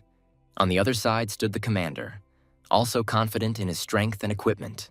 And then Hawk noticed that Harold was always holding a huge sword, probably his magical weapon. Harold raised his sword above his head and cast a spell, creating a magic circle around himself. Hawk was preparing to attack and thought the commander was being too noisy. As he approached the enemy, he tried to break through the magic field with the wyvern claw blade. But when he made one blow, he noticed that the blade was damaged, and it was no longer possible to continue the fight with it. At that moment, Harold tried to strike, and the guy was able to dodge at the last second. His opponents then tried to attack again, and Hawk was also able to dodge by jumping back. Hawk hadn't expected it to be so difficult, and he was especially worried that the wyvern's blade was too weak. He thought about the situation for a bit and decided to finish the attack with the golem, but when he looked down at the golem, he immediately realized that something was wrong. Due to the large amount of mana in the cage, the golem simply exploded in his hands. The kitten was thrown to the side and only managed to meow a few times before falling face down. Then the animal stood up on its paws and looked around, trying to understand what had happened. He saw Hawk lying on the ground. The kitten was very upset and called him. Hawk suddenly remembered a moment from his past. A man was holding a dagger in his hand and didn't understand what was happening. He held the wound with one hand, not understanding why he found himself in this situation. The guy couldn't contain himself and started screaming, trying to find out what happened. In front of him stood another man in black. It was Hawk. He said that the investigation was complete, holding 2 axes in his hands. He added that Julio had committed a terrible crime by becoming a slave trader. However, the man did not agree with this verdict. He stated that it was Hawk who had committed terrible deeds, but no one listened to him. But the hero continued to say that the time had come to answer for his actions and die. Julio gathered all his strength into a fist and rushed at Hawk, saying that it was his turn to die. However, the hero got ready, swung and hit Julio with the axe. The blow hit the target. The axe struck the man on the head and instantly threw him back. Hawk watched the slaver's body on the ground for a moment. Then he lowered his head, looked everything over carefully, and noted that the mission was accomplished. After completing the mission, he went outside and saw his teacher standing there. Hawk was surprised because Teacher Sirius was here. The man wanted to know what happened to the task, to which the boy replied that the mission was completely completed. The teacher did not say anything right away, but simply stated that he understood everything and began to remove the metal helmet from his head. After taking it off, he told the protagonist that he had done a great job. The boy noticed something, and the teacher invited him to look too. They turned around and saw a lot of people below, those who Hawk had saved. Some prayed, rejoicing at their salvation. Others could not hold back their tears, and some arrived with entire families with small children. Hawk looked at these people and realized that his efforts were aimed at saving them. Then the guy admitted that, frankly speaking, he was afraid of repeating the senseless murder he had committed as a child when he was a soldier. Sirius then noted that murder remains murder. The essence of the actions does not change. But in this situation, the killing was not in vain, because he saved someone's life. Hawk thought about these words for a while and agreed. Then he thanked the teacher. Then Sirius asked why he acted alone, although they had agreed to work in pairs. He added that when Rena found out about this, she became furious. However, Hawk explained that he was more comfortable acting alone and that the mission was ultimately accomplished. At that moment, someone hit him from behind, trying to throw him off the cliff. It was Rena. She screamed that the guy was a traitor. However, the teacher held the protagonist back from falling and asked Rena if she really wanted to kill her friend. But the girl replied that Hawk had deceived her, although the hero objected that this was not true. Yet Rena claimed that Hawk had said that the mission would only be the next day, but he himself had come to carry it out earlier. The teacher asked the protagonist if this was true, observing his reaction. Hawk confirmed that he had not lied. He had told Rena that he would go tomorrow, but he had come early. He simply had not warned her. And then Rena became indignant, asking why he didn't tell him right away since they were a team. In response, Hawk said he wanted to handle it himself. The girl was indignant, pointing out his vulnerability to surprise attacks, and noted that if instead of a kick there had been an arrow, he would have already died. Having intervened in the dispute, the teacher pointed out the protagonist's mistake and said that he should apologize, and he complied without further ado. Sirius noted that vulnerability to surprise attacks was a fact, and now they needed to act as a team. The guy wanted to understand how to stay stronger and what to do. Then Rena said that you just need to trust your friends. His teacher also added that trust is really important. However, in addition to this, you need to be able to doubt your allies and analyze their intentions and the situation. After these words, Rena fell silent, not knowing what to answer the man. He explained that one of them was too trusting and the other did not know how to trust. So he brought them together so that they could develop by influencing each other. He added that it is impossible to change one's worldview instantly, but he has something that will help. The teacher threw the golem to the protagonist and said that he should take it. It would be useful. Hawk caught the robot, looked at it carefully, and realized that it was most likely a magical weapon. Sirius confirmed that it was indeed a self-controlling magical weapon, and if Hawk established a connection with it, it would obey his commands. Hawk looked at this magical weapon and at that moment perceived it as a living being. The teacher, meanwhile, added that the golem remembers his weak points, and the boy thanked his mentor for such a gift. And then Rena looked at the teacher and expressed a desire to receive something too. The teacher replied that he would give her a gift upon his return, and the girl, in turn, said that she wanted a bow. Then Teacher Sirius put on his iron helmet and announced that it was time to return, and the students obediently followed him. At that moment, the knight's mission and the mortal threat of betrayal ended. After Rena returned, she received a bow, and Teacher Sirius noted that this cloak is a symbol of belonging to the Death Knight's students.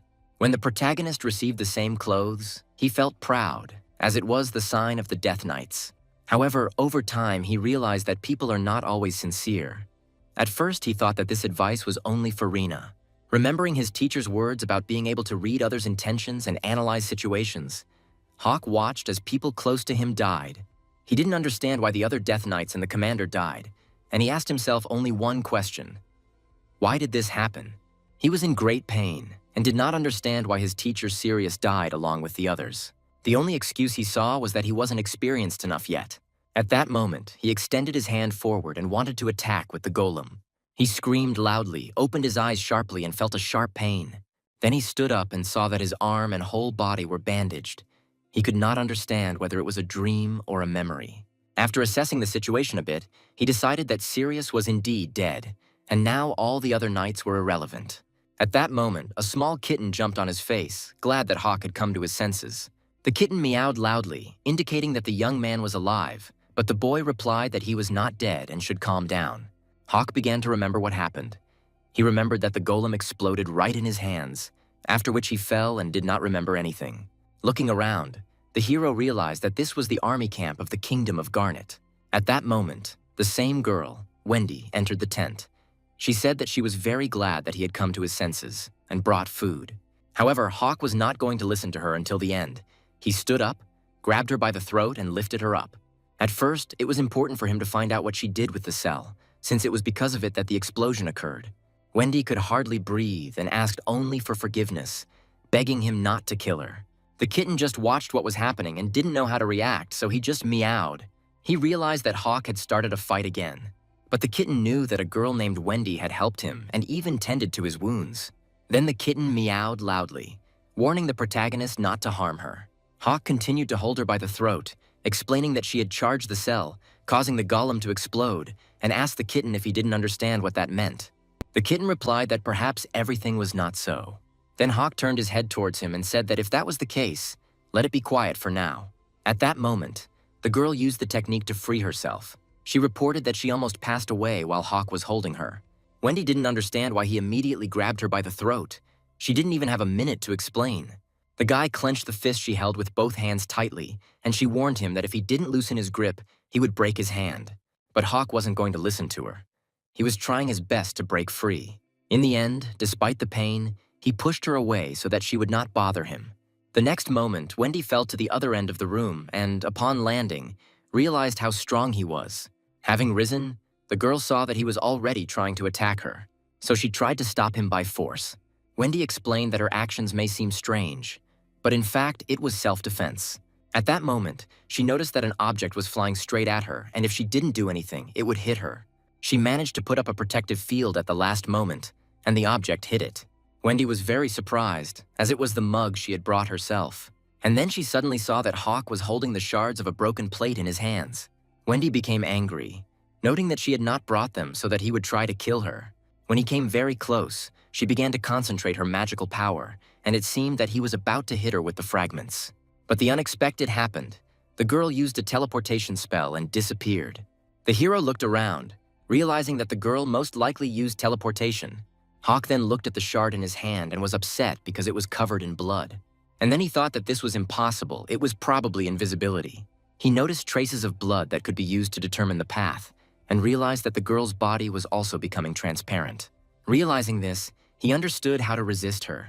The protagonist spun around several times, waving a bloody knife, trying to determine the girl's position. She, realizing that he was close, became scared. Wendy was no longer invisible as drops of blood revealed her location. At that moment, she wondered if Hawk had gone crazy. Hawk looked forward and was very surprised. Not one, but 3 figures appeared in front of him, and it was unclear which of them was the real Wendy.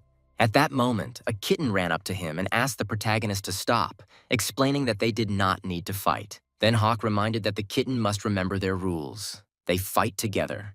Therefore, he must use magic in such a way as to dispel this girl's spell. But unexpectedly for the main character, the kitten screamed that he didn't want to do this. Then Hawk reminded him that these were his rules and asked if he was going to abandon them.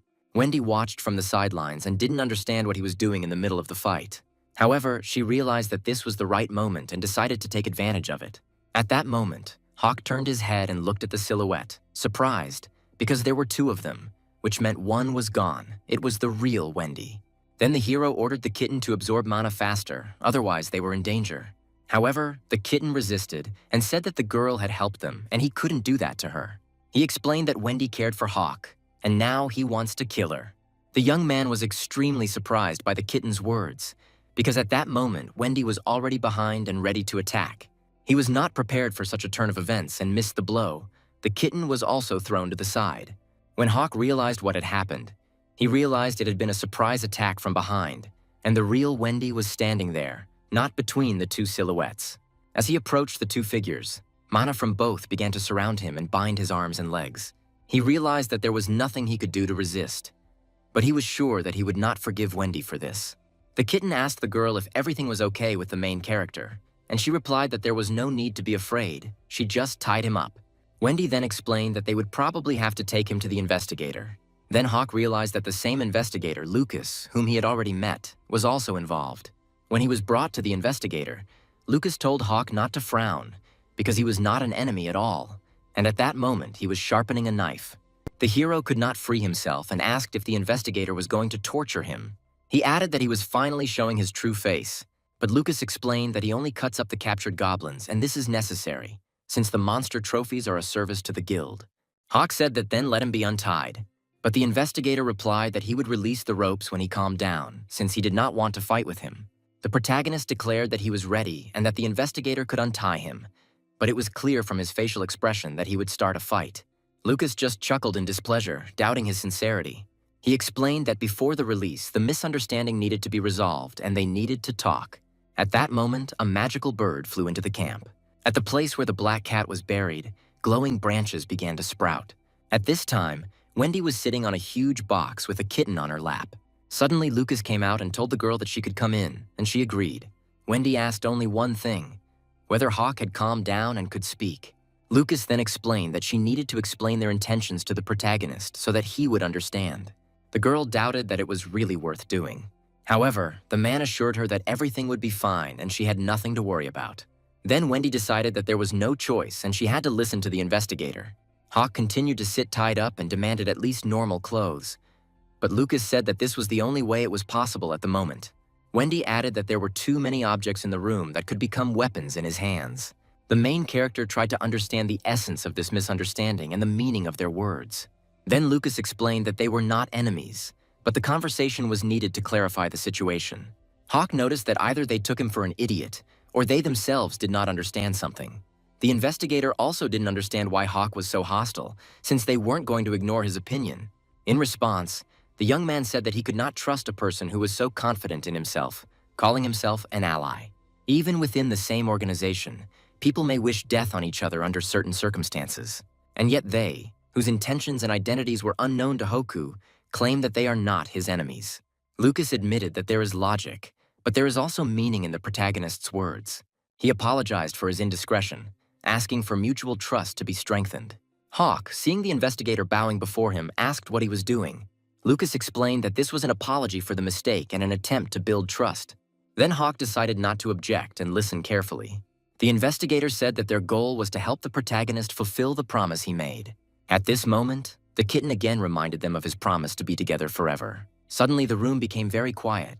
No one said a word. Even the cat fell silent for a while. Hawk thought for a second and asked the investigator what promise he was talking about. Lucas reminded without hesitation that he had promised the little kitten to save the world. Then he looked at the hero again and asked if he had forgotten his words. Hawk at first thought it was some kind of curse, but remembering how he had calmed the kitten, he realized that he had really said that together they could save the world. He looked at the baby and the memory came rushing back to him. He couldn't deny it. The kitten immediately clarified whether it meant that Hawk was breaking his promise to be there. The guy was trying to decide what to do. He said that he remembered his promise, but asked a direct question about what they would get in return if they helped him. The investigator replied that before discussing the benefits, one thing needed to be clarified. Their current offer has nothing to do with the Death Knights. All business with them was concluded after the body was handed over. Currently, he acts only as a guild researcher. But Hawk interrupted him, asking if he wanted to answer his question first. Lucas then asked if Hawk knew the true purpose of creating the Hunters Guild. The hero felt he was getting off topic, but he said that the guild was created to control and distribute resources obtained from dangerous creatures. The investigator shook his head and replied that this was not true. The real goal was much more noble. They exist to support hunters facing threats and ultimately raise a hero who will save humanity. He looked at Hawk again and emphasized that this was the guild's mission. Hawk didn't immediately understand what he meant by hero and asked if he was talking about some knight from fairy tales. Lucas confirmed that this was the general idea, but the hero abruptly interrupted him and stated that he intended to make the kitten the hero. The little animal, hearing this, asked what the word hero meant, since he had not known it before. Wendy, holding him in her arms, explained that a hero is the most outstanding person, or in their case, a cat. The kitten immediately said that he wanted to become the most outstanding, and Lucas noted that this was possible if they joined them. But Hawk firmly told the kitten not to trust these people. He explained that they wanted to use the baby's abilities on the world tree. When all the mana is absorbed, the tree will disappear, and the kitten's body simply will not withstand the load. Trying to absorb the energy of the main trunk of the world tree could cost him his life. In fact, these people are planning to sacrifice the kitten to destroy the tree. Then Wendy couldn't take it anymore and shouted that no one was going to sacrifice anyone, and she was here precisely to prevent that. But Hawk asked why he should believe her at all, since she had already lied by pretending to be a wandering mage, although she was a member of the guild. The girl tried to explain that this was not a lie, she was working under a contract. This surprised Hawk, and he decided to listen to her. Lucas added that even so, she was fired for damaging property, but now it was clear who was to blame. Then Hawk asked why she destroyed his golem. Wendy began to justify herself by saying that it was an accident and she really thought everything through. She assumed that the explosion occurred due to an overload. The mana from the world tree has an unusual frequency and power. Ordinary magical weapons simply cannot cope with such power. Hawk realized that this was similar to the kitten situation and admitted that it sounded logical. Lucas then asked if all his doubts had been dispelled, but Hawk replied that no. There was one last question left.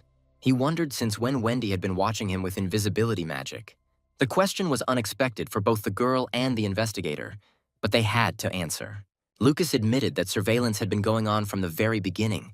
Although the meeting with Wendy happened by chance, the investigator clarified that from the moment they climbed out the window, Miss Wendy had been transmitting data on Hawk's movements. The hero noted that the investigator was quite frank, but that this was not enough, and asked why surveillance was necessary at all. Lucas explained that they needed more information about Hawk, and his hostility meant that a new meeting would need to be arranged to help. After listening to everything, Hawk calmly said that everything was now clear to him. When Lucas asked if he understood the essence, the hero answered unequivocally, "They are enemies." Wendy was surprised and asked him why he came to such a conclusion. The investigator admitted that he did not understand Hawk's logic, since he had been quite sincere with him. Hawk continued, explaining that if they truly wanted to help, they shouldn't have hidden their identities. Moreover, no one intervened when he was fighting the goblins. They only appeared when the kitten was in danger. The talk of a new meeting was just a setup in reality. Everything looked almost comical. Hawk added that if he had died, they would have simply taken the cat. Lucas replied that he understood the source of the misunderstanding. If they had such intentions, he would have personally killed Hawk at their first meeting. But the hero only grinned and said that it was only important for them to observe the kitten's mood. It would have been a problem if he hadn't fallen in love with them. Then Lucas noted that killing wouldn't have solved anything anyway. And then Hawk looked up and asked if he was making fun of him. The investigator admitted that it was difficult to deny. At this point, Wendy shouted at them both to stop, emphasizing that she had intervened of her own free will and not on Lucas's orders. Hawk said it didn't matter who made the decision. The actions themselves had already undermined his trust. Lucas replied that Wendy had a reason for doing so, as she was a blue light mage who used her own life force as payment for magic. That's why she is categorically against anyone dying, even monsters. Hawk noted that he knew about blue light mages. Because of their short lifespans, they often become embittered and selfish. He added that his mother was also a blue light mage, a killer who took people's lives for her own pleasure. These words literally knocked Wendy off her feet. The girl turned pale, her lips trembled, the accusations cut to the depths of her soul. And then she lost it and screamed that she would never become like that. She explained that since her power was gained at the cost of life, she wanted to use it with dignity. Hawk looked at her carefully, trying to understand what exactly she meant by the word worthy. He assumed that it was about support, secrecy, invisibility, help without unnecessary killing. Judging by her words, it was possible to act differently and avoid violence. Wendy, hearing her own mistakes in his wording, realized that to some extent, Hawk was right. Then she confessed she would tell everything honestly. The thing is, she's afraid of him. Afraid because he goes into battle without hesitation and kills the enemy. Therefore, she simply would not dare to appear next to such a person. Hawk peered at her, trying to figure out if it was true or another deception, when a strange sound came from outside. Lucas turned, listened, and said that it was the signal to attack. The camp was indeed attacked. That magical bird attacked the soldiers, destroying many knights in an instant. The creature, now looking more like a girl in a bird mask, only laughed. Then it began to fire magic arrows at the army. At that very moment, Harold gave the order to prepare for defense. The warriors covered themselves with shields from the front and from above, but the bird continued to fire. Its shells pierced shields, and many soldiers fell under such an attack. Then the commander raised his hand and ordered the archers to load the cells. At that moment, Sergeant Jackson ran up from behind and said that Harold needed to look in the direction of the fallen soldiers. The thing is that those wounded by magic were still alive. The commander became convinced and realized that the situation required a different approach. He ordered the archers to wait and announced that the wounded needed to be rescued. At that moment, he noticed that Jackson's arm was pierced. Harold asked if everything was okay, but the sergeant calmly replied that he no longer felt anything. Meanwhile, the magical bird declared that no one would be seriously harmed and suggested that they consider what was happening as an invitation to play a game. Now you can have real fun. At this point, Jackson tried to act on his own, but magic stopped him. Harold grabbed his hand and pulled it back sharply before he could hit him. He asked the soldier what he was doing. The sergeant immediately apologized and said that this hand was all he had. Harold looked around and saw that the wounded they were going to rescue had started attacking other soldiers. Now it became obvious that this was magical subjugation. The enemy turned out to be much more dangerous than expected, and the commander had to quickly decide how to act. Meanwhile, the bird woman watched everything that was happening with undisguised delight. At that moment, one of the soldiers ran towards the tent. He demanded magical support and reported a mutant attack. Lucas, who was inside with the others, realized that the mages would hear the signal and follow. The soldier asked them to hurry. The situation was critical. At this point, one of the wounded subordinates attempted to attack the soldier right in front of Hawk and the investigator. But Lucas instantly stopped him with magic, knocking him down with a fire arrow. Wendy, seeing what was happening, said that treatment was needed immediately, but Lucas stopped her. It was too late.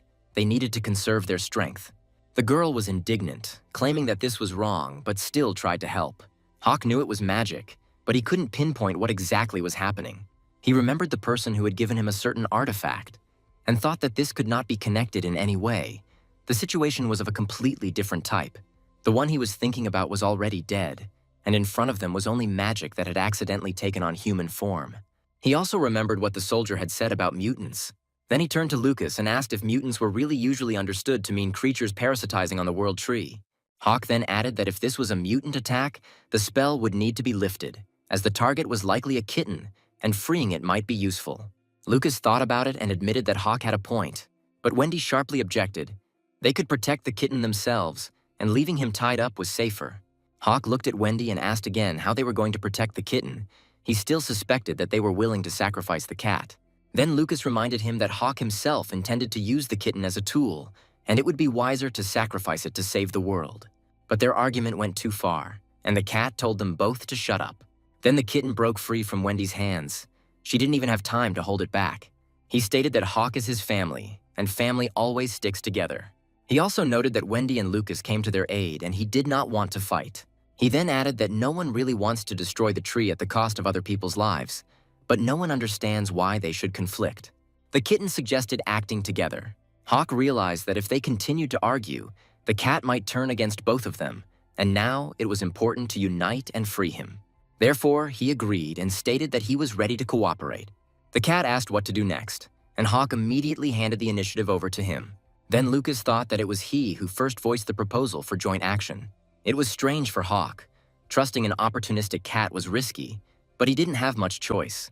Then the investigator turned to Wendy and asked her to untie Hawk. The girl froze, unable to believe that everything had happened so quickly and easily. Lucas repeated that they were not enemies and extended his hand for a handshake. As soon as Wendy freed the protagonist, Lucas extended his palm to him. The protagonist did not resist and accepted the handshake, and in the end, they came to a common decision. After this, Lucas was the first to come out of hiding to assess the situation outside. There was chaos everywhere. Soldiers were fighting against each other. It was difficult to understand who was wounded and who was not. The investigator and Wendy immediately looked around and made sure that the mutants had not yet appeared. Then Wendy saw Hawk next to one of the soldiers and asked what he was doing. He stood up, turned to her and replied that he was preparing for battle and needed a weapon. He then asked Lucas where Sirius's body was. The investigator said that it was lying in one of the red tents among the boxes. Wendy screamed. Why did he tell Hawk that? He could just run away. But Lucas, seeing the wounded commander ready to attack, said that they still had no other choice. At that moment, the wounded herald moved towards them trying to attack.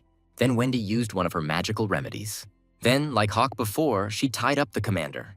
He fell, unable to move. She stated that she was not going to leave and would defend the investigator herself.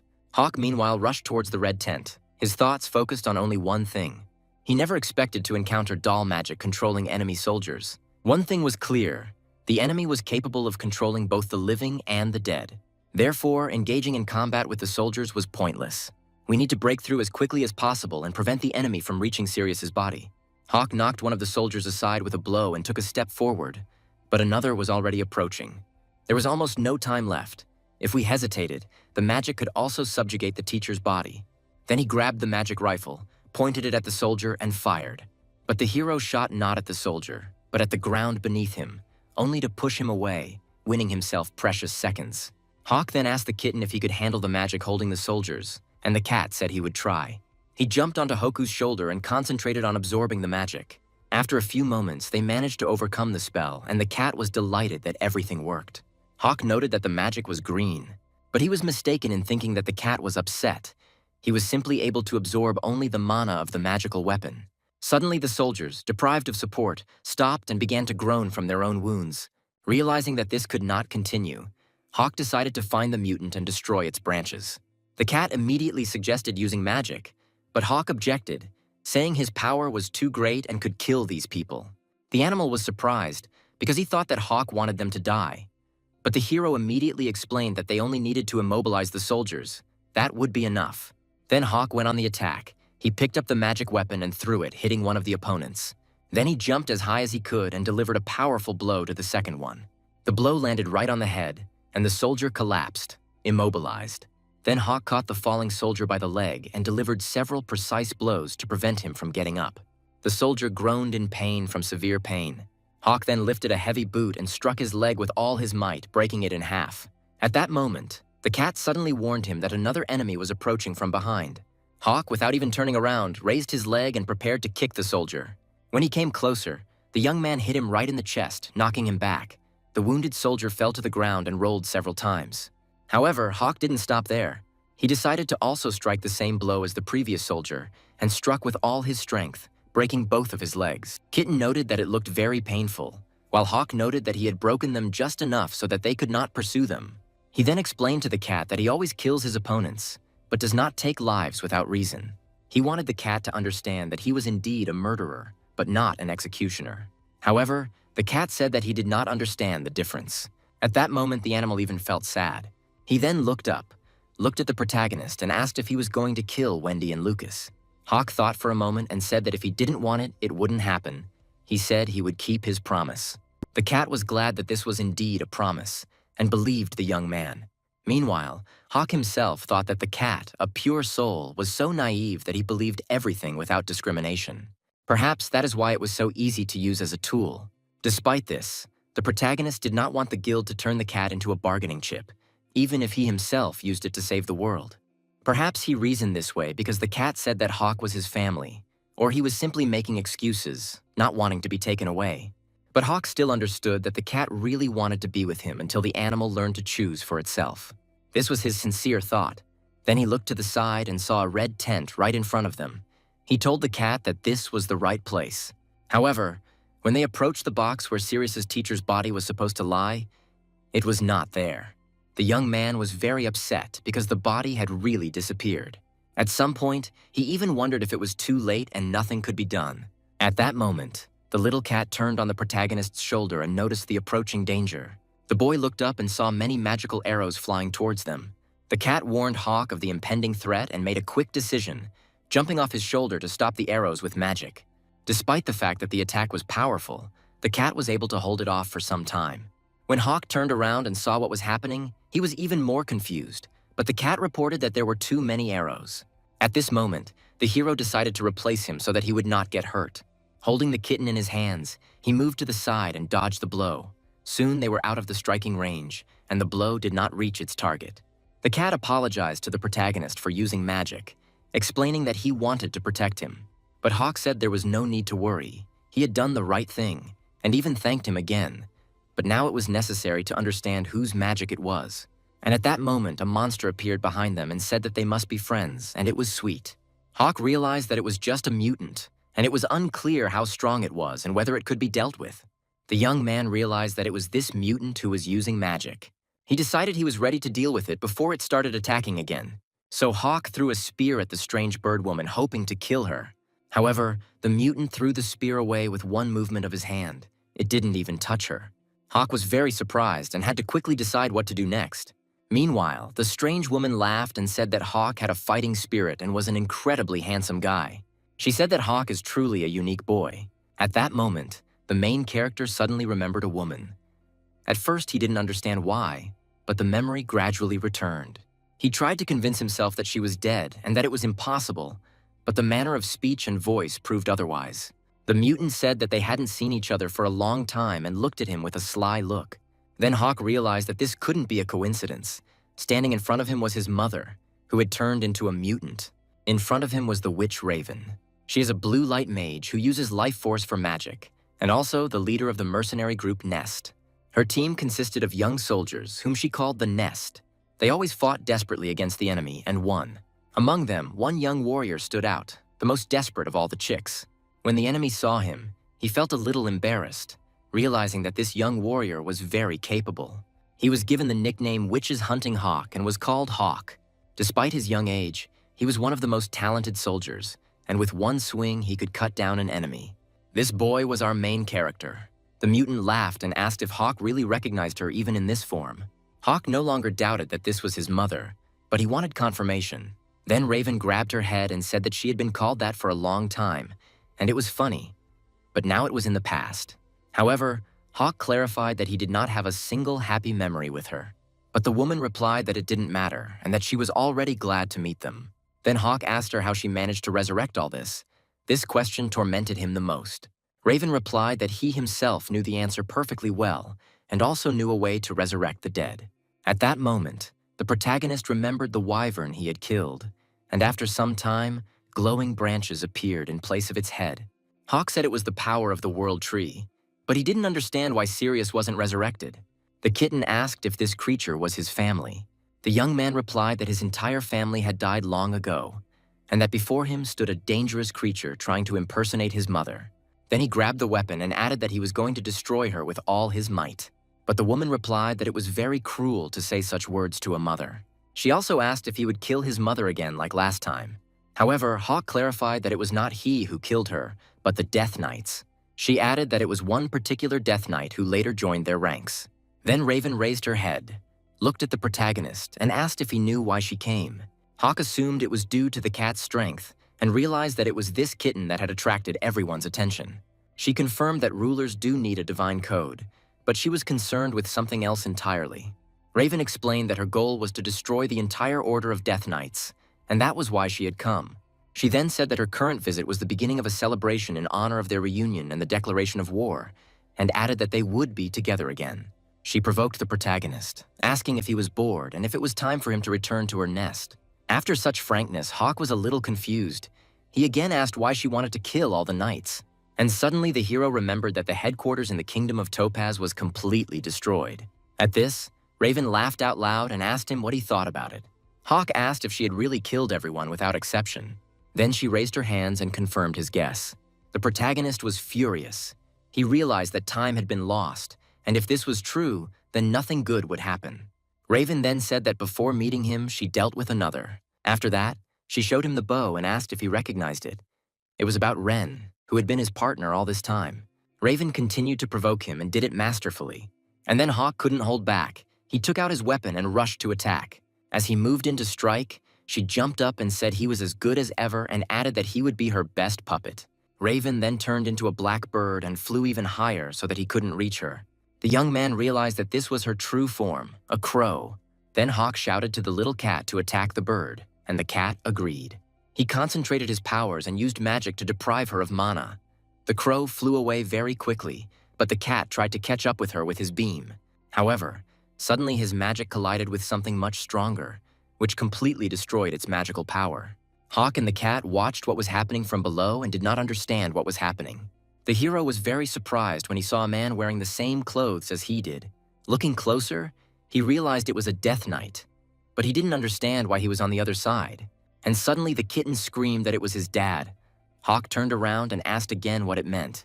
The cat explained that this was his father's magic. He knew it very well. Meanwhile, the crow appeared behind them and asked the protagonist if he liked it. She then began to explain that she had originally planned to resurrect Sirius as a soldier, but all of his mana had evaporated after his death. But it turned out that someone had left the corpse of a magical creature nearby, and she ended up mixing the remains together as a gift for them. She also added gems to it, resulting in their most valuable enemy. Hawk couldn't listen to the end. He turned sharply and tried to grab her with his hand, but couldn't. The crow had already slipped out, leaving only a few feathers behind. She rose higher and shouted that the holiday was just beginning and she was ready to have fun. Then Hawk told the cat to use magic, but he replied that for some reason it didn't work. The hero suggested trying again and absorbing her mana again. At that moment, the Death Knight standing next to the mutant launched a magical beam in their direction. But Hawk and the cat managed to dodge it at the last moment. Then the crow said that they couldn't be distracted, since their enemy was on the other side, the Death Knight Noir. The kitten still couldn't calm down, kept calling for his dad and trying to stop him. At that moment, in addition to the glowing branches, red spots appeared on Noir's helmet. The next moment he opened his eyes again, and now they were exactly the same as the black cats. Meanwhile, Wendy looked to the side and said that there was an explosion somewhere very close. Lucas noted that it appeared Hawk had encountered a mutant. At that moment, he walked up to one of the tied-up soldiers, extended his hand and pushed him forward so that he fell. Lucas said that everyone was tied up and Wendy needed to remove the binding spell she was using to hold them. A few minutes after the magical ritual, the girl announced that everything was ready. Then she hurried, asking the investigator to speed up as she needed to help the main character. Lucas agreed that she was right and noted that they really should hurry. First of all, this is necessary because you cannot allow the cat to run away. But something strange happened to the Death Knight. The glowing branches collapsed, and in their place, a completely different force began to emanate from his body. The crow watched this and thought it was red light magic. However, she didn't understand whether the black cat's crystal had reacted to this, and whether it had been activated only because of the kitten's voice. At this time, the kitten continued to scream and call for its dad. At that moment, the Death Knight standing right in front of them began to attack, running very close. He swung his hand, trying to grab the hero. Noir then grabbed Hawk by the chest and tried to throw him away, but he didn't have enough strength. There was an explosion, and the protagonist was thrown back towards the large stone, while the knight continued to hold him. Hawk thought that such a fast attack seemed to require much more strength, but in fact, there was almost no damage. Then the kitten approached the hero and asked if everything was okay with him. Hawk replied that everything was fine and continued to watch the enemy. At some point, he realized that this knight was not their enemy at all, and there was no need to fear him. And then suddenly Noir tugged at Hawk's cloak, and the kitten became very scared. The Death Knight then asked the protagonist why he was going to Topaz. Hawk found the question strange and did not understand why he was being asked. But he still replied that he was ready to take revenge and destroy the culprit of everything, the Lord of the Tree.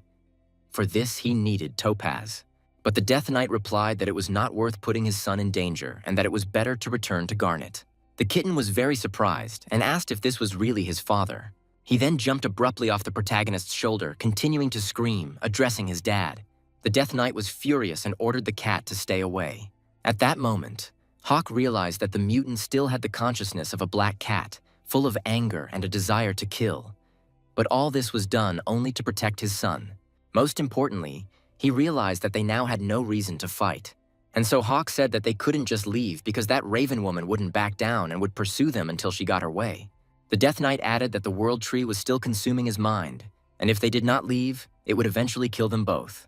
He then broke off one of the red branches and offered to use it to absorb his mana. With her, they will be able to escape and perhaps even kill him before he goes crazy. The kitten screamed that he didn't want to do this, because the family should be together and should never be separated. But Noir explained that he was already dead, and this body was just a chimera created by magic. The kitten continued to scream that he didn't care, because Dad was Dad. The crow didn't understand how, even with all this, her father remained conscious. Soon she came closer and said that only bad children are capricious. Raven then launched magical arrows towards the protagonist and the cat, explaining that this was an obedience lesson. And then the Death Knight stepped forward to protect them. He concentrated all his strength in one hand. In an instant, Noir created a blade of fire that was supposed to push the arrows back. Many projectiles flew towards them, but the knight repelled them all with his weapon. Raven was furious because the knight was protecting the protagonist and the cat, so she aimed even more arrows at them. The knight then told the cat to absorb the mana as quickly as possible before it was too late. The kitten was scared and couldn't cope because he didn't want to lose his father again. But Hawk explained to him that Noir couldn't kill him, no matter what. He was still his father. The Death Knight thought about it and agreed with it. Hawk said that if the cat couldn't handle it, he would take over. However, he warned that if there was a way other than absorbing mana, let Noir tell him. Otherwise, he would kill him himself. The kitten didn't understand why they were talking like that. He reminded the protagonist that he always said that murder was not the solution. The cat cried loudly, sobbing on Hawk's shoulder. Raven watched what was happening and decided that they would solve the small problems themselves, trusting her, and she would arrange everything in the best possible way. At that moment, she tried to attack them with her magic arrows again, shouting at them to relax and enjoy themselves. The magic arrows were getting closer and closer and were about to hit the knight and the main character with the cat. But at the last moment, they were stopped by a magical force that appeared from above. Raven was surprised and didn't understand what happened, and was already tired of it all. This time, the investigator and Wendy came to the aid of the main character and the little cat, stopping her attack with their own powers. Wendy asked if they were alive since she had come to their aid, and Lucas added that they would fight together. Then he turned his head and saw the knight's cloak, but Hawk interrupted him and said that it was not Sirius but the cat's father. Noir, who was only half conscious, thought that this meant they would act together. At that moment, he thought that if he had trusted his son right away and fought alongside him, everything could have ended differently. The Death Knight wondered if he was almost repeating his mistake, for which he had already paid. Then he told the protagonist about another method. He just needed to destroy both magic crystals in the enemy's body. He explained that the blue crystal was created by the power of the World Tree, and he received the red one when he was still a magical beast.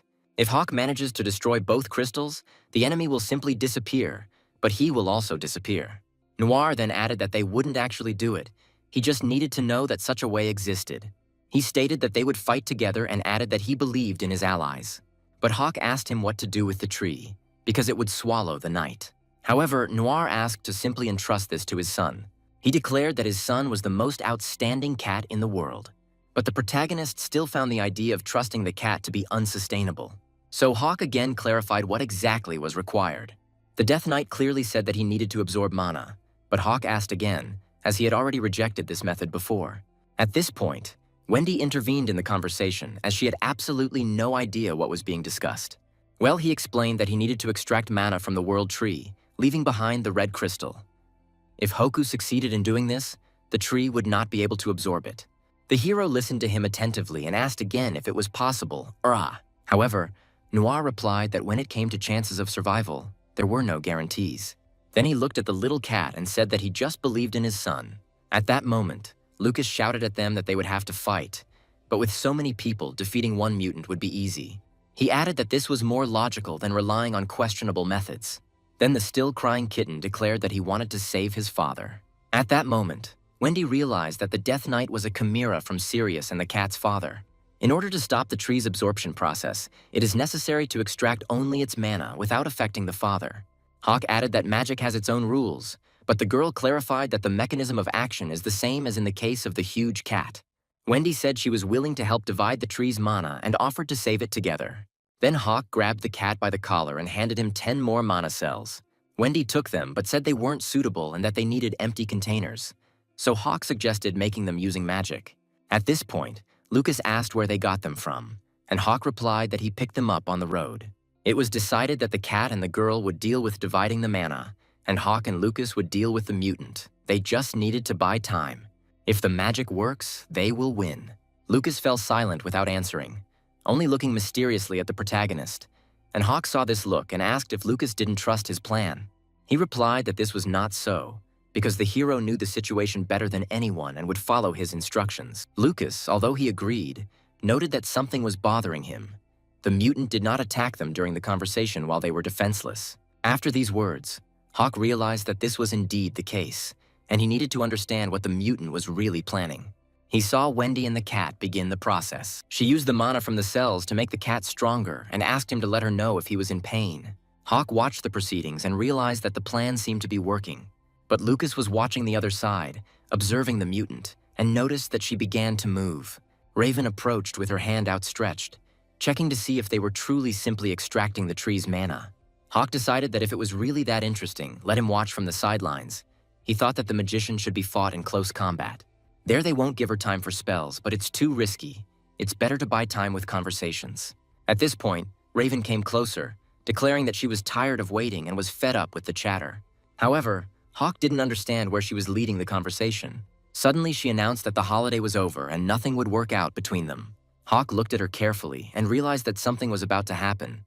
He was surprised that the mutant could also absorb mana. It was unclear why she had only just now decided to use such power. Apparently, she had just been playing around at first.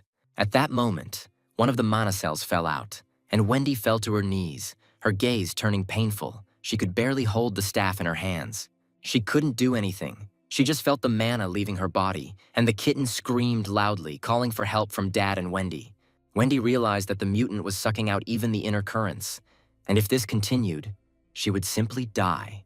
The kitten suddenly screamed that the mutant was taking away his father's red mana. It became clear to him that if this continued, they would all be in mortal danger, and the takeover had to be stopped. However, Noir told the cat that it was impossible. If he stopped for even a second, Raven would take everything. The kitten was very upset and said that he could not do anything, but the Death Knight calmed him down and said that he needed to pull himself together. He explained that this was support from the father. The kitten should take a deep breath and exhale slowly. The kitten repeated everything his father told him, trying to do it slowly, first inhaling, then exhaling, and then again. After that, Noir put his hand on his head, said that it was better now, and asked for forgiveness for dragging him into this situation. He added that the kitten should not be afraid of anything, because it is he who must save everyone. At that moment, the mutant was wondering who would be the first to absorb all their mana or cleanse the Death Knight. She believed that strength solves everything and that she liked such games. She was interested in how the party would end. Hawk then shouted to Investigator Lucas that they were going to attack and that she needed to be stopped, but Lucas replied that they needed to wait first. The main character was very surprised because he realized that the investigator was actually listening to him. Lucas explained that the situation had changed, and magic would also consume his mana if he used it. Then the hero said that they needed to fight without magic because it was the only way to survive. Meanwhile, the kitten continued to scream loudly. He looked at the Death Knight and asked how his father was feeling. Noir looked back at him but couldn't answer. Then Lucas said that if things continued like this, they would soon be destroyed. He then added that they needed to make a choice while they still had a chance. The hero asked again what exactly he meant, since Hawk did not understand what chance he was talking about. Lucas explained that there were actually enemies that could also absorb mana, and that the guild needed to be warned. Then the hero asked the investigator if he would leave Wendy and the cat for this. The investigator replied that if they did not pass on this information, everyone heading to Topaz could die. He had to communicate this even at the cost of his own life. He considered it a sacrifice for a higher purpose. However, Hawk did not wait for the end and hit him in the jaw, ordering him to leave. Lucas didn't expect this turn of events and didn't understand why it happened. Hawk immediately turned to attack the enemy, still thinking about Lucas's words about the higher purpose. Everything the investigator said about victims and so on turned out to be just an excuse for using people as expendable material. At that moment, Hawk realized he had to act. He said he would do everything in his power. Magicians are people who use mana candles for witchcraft. These candles create threads of mana. These same threads grow in the magician's body, like veins, but much thicker. They feed on one of three things: feelings, memory, or life force. Wendy wondered if there was magic that could speed up the growth of the thread, but she herself had never heard of such a thing. She didn't understand how much of her mana had already been absorbed and how many years of life she had left. The kitten continued to stand, looking at its father. Wendy thought that the absorption of mana could no longer be stopped, and she did not know what to do. She was confused and even started to cry. Suddenly she turned her head and saw that Lucas had fallen and was lying on the ground. Hawk shouted at him that he had better leave now. As the hero began to leave, he shouted that he would do everything in his power. Wendy watched him and tried to repeat what he meant. Then Lucas looked at the girl and asked if she could stand up. She responded by asking for forgiveness, but said that her legs wouldn't obey her. Lucas then wondered if her body had weakened due to the sudden increase in mana threads. He said that if that was the case, their paths ended here. Wendy was very surprised, but the investigator simply turned sharply and ran. Wendy remained sitting where she was. He didn't help her, and she couldn't even get up to catch up with him. She tried to shout for him to stop, but the investigator could no longer hear her. At that time, Hawk continued to move towards his goal of stopping the mutant. He thought that he had to kill her before she attacked others, and nothing else came to his mind. He remembered the Death Knight saying that he had an idea. If Raven was also a chimera, then her weakness was the mana crystal. It is located where the branches grow, namely in her head. The hero realized that he just needed to find a way to get to her. Meanwhile, Raven asked the hero what kind of stance that was. She was wondering if the same technique was being repeated again. She thought she didn't want to be cut into pieces again. Her only goal was to stop the absorption and strike with magic. At that moment, she screamed, hoping that the chimera's body would allow her to counterattack. However, Hawk was still moving towards her at full speed. Raven froze in place as he pointed the dagger and axe at her from both sides. When the weapon came very close, she tried to throw it aside. She said it was very sweet and almost took her by surprise. But then she was suddenly surprised. Raven looked forward and saw the broken magic seal. She didn't know what to do since normal weapons couldn't interrupt spells. Her only explanation was that it was a magical weapon. At that moment, the hero threw a rope at her, the same one that connected him to the golem, trying to hold her back. Then he hit her sharply from behind, and the rope tightened around her neck, after which she could only scream, but could no longer do anything. As it turned out, the hero stopped the absorption. Hawk didn't understand why, but he thought it was even for the best. He jerked the rope sharply and tore Raven's head off, blood spraying everywhere, and she only managed to make a hoarse sound. The hero thought that he could now use this to completely destroy her. He took out the weapon and inserted a magic cell into it to charge it. He realized that he needed to cause a mana explosion through overload. Then Hawk pointed the gun at her body and detonated it. All he could do was leave the place so he wouldn't get hurt himself. As he ran away, he thought that it was unlikely that this was the end of it. He needed to think about his next step. The first thing he decided to do was return the wyvern blade and then think about what to do next. When he took the blade in his hands, he did not understand why it was glowing, and was also very surprised that the damage had disappeared. At that moment, the crippled mutant screamed that it was simply magnificent. Hawk had turned her into such a wonderful flower and exceeded all her expectations. When the hero turned his head, he saw that she was still alive, and this upset him a little, but he was prepared for it. He thought that now all he had to do was kill her. Raven then noticed that the hero had a very fighting spirit, but unfortunately for him, she was much faster. She activated her abilities and cut off his hand, which held the blade. The hero turned around and saw with horror that he was left without an arm, without even realizing when it happened. At that moment, he thought that the magic had not worked and wondered what had happened to the cat and Wendy. He tried to raise his head and was surprised to notice that the mutant was tied with the girl's magical threads. Wendy knelt down and admitted that she was very afraid of death, but that it would be even worse to die without having done anything. She added that in this case, she would try to make sure that her death had at least some meaning. She then told the cat to destroy the mana crystal with the magic he had. The kitten was a little confused and did not immediately understand what was wanted from him, but he still took a deep breath. At that moment, Wendy told him to kill the monster and save everyone who was in that place without fear. The kitten immediately remembered his father, whom he could save. He remembered that his father told him that he would be the one to save everyone. Then the kitten inhaled and exhaled again.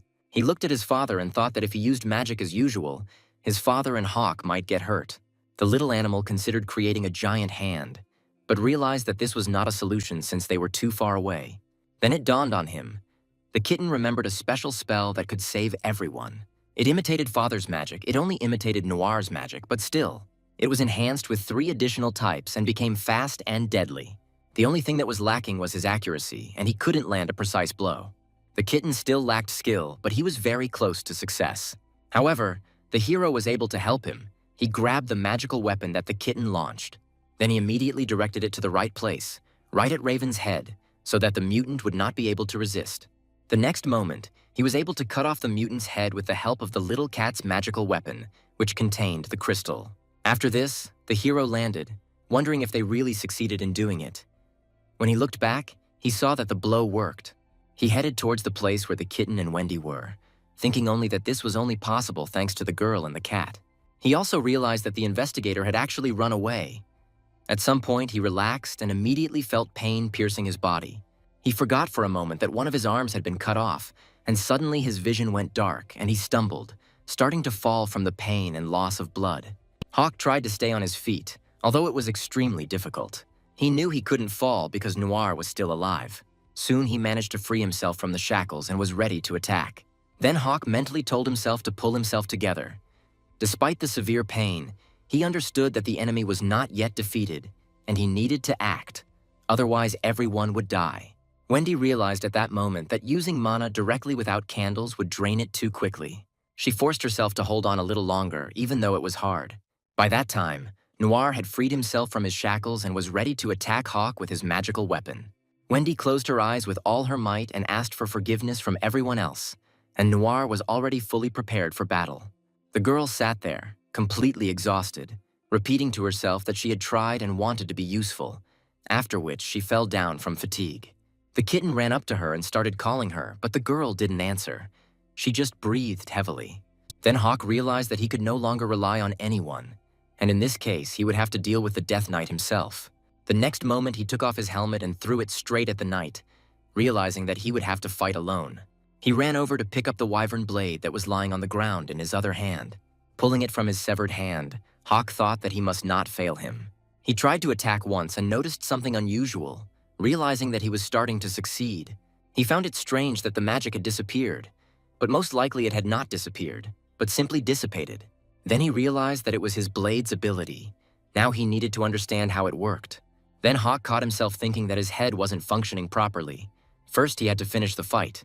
His opponent stood before him, shining branches protruding from his body, and he stood motionless.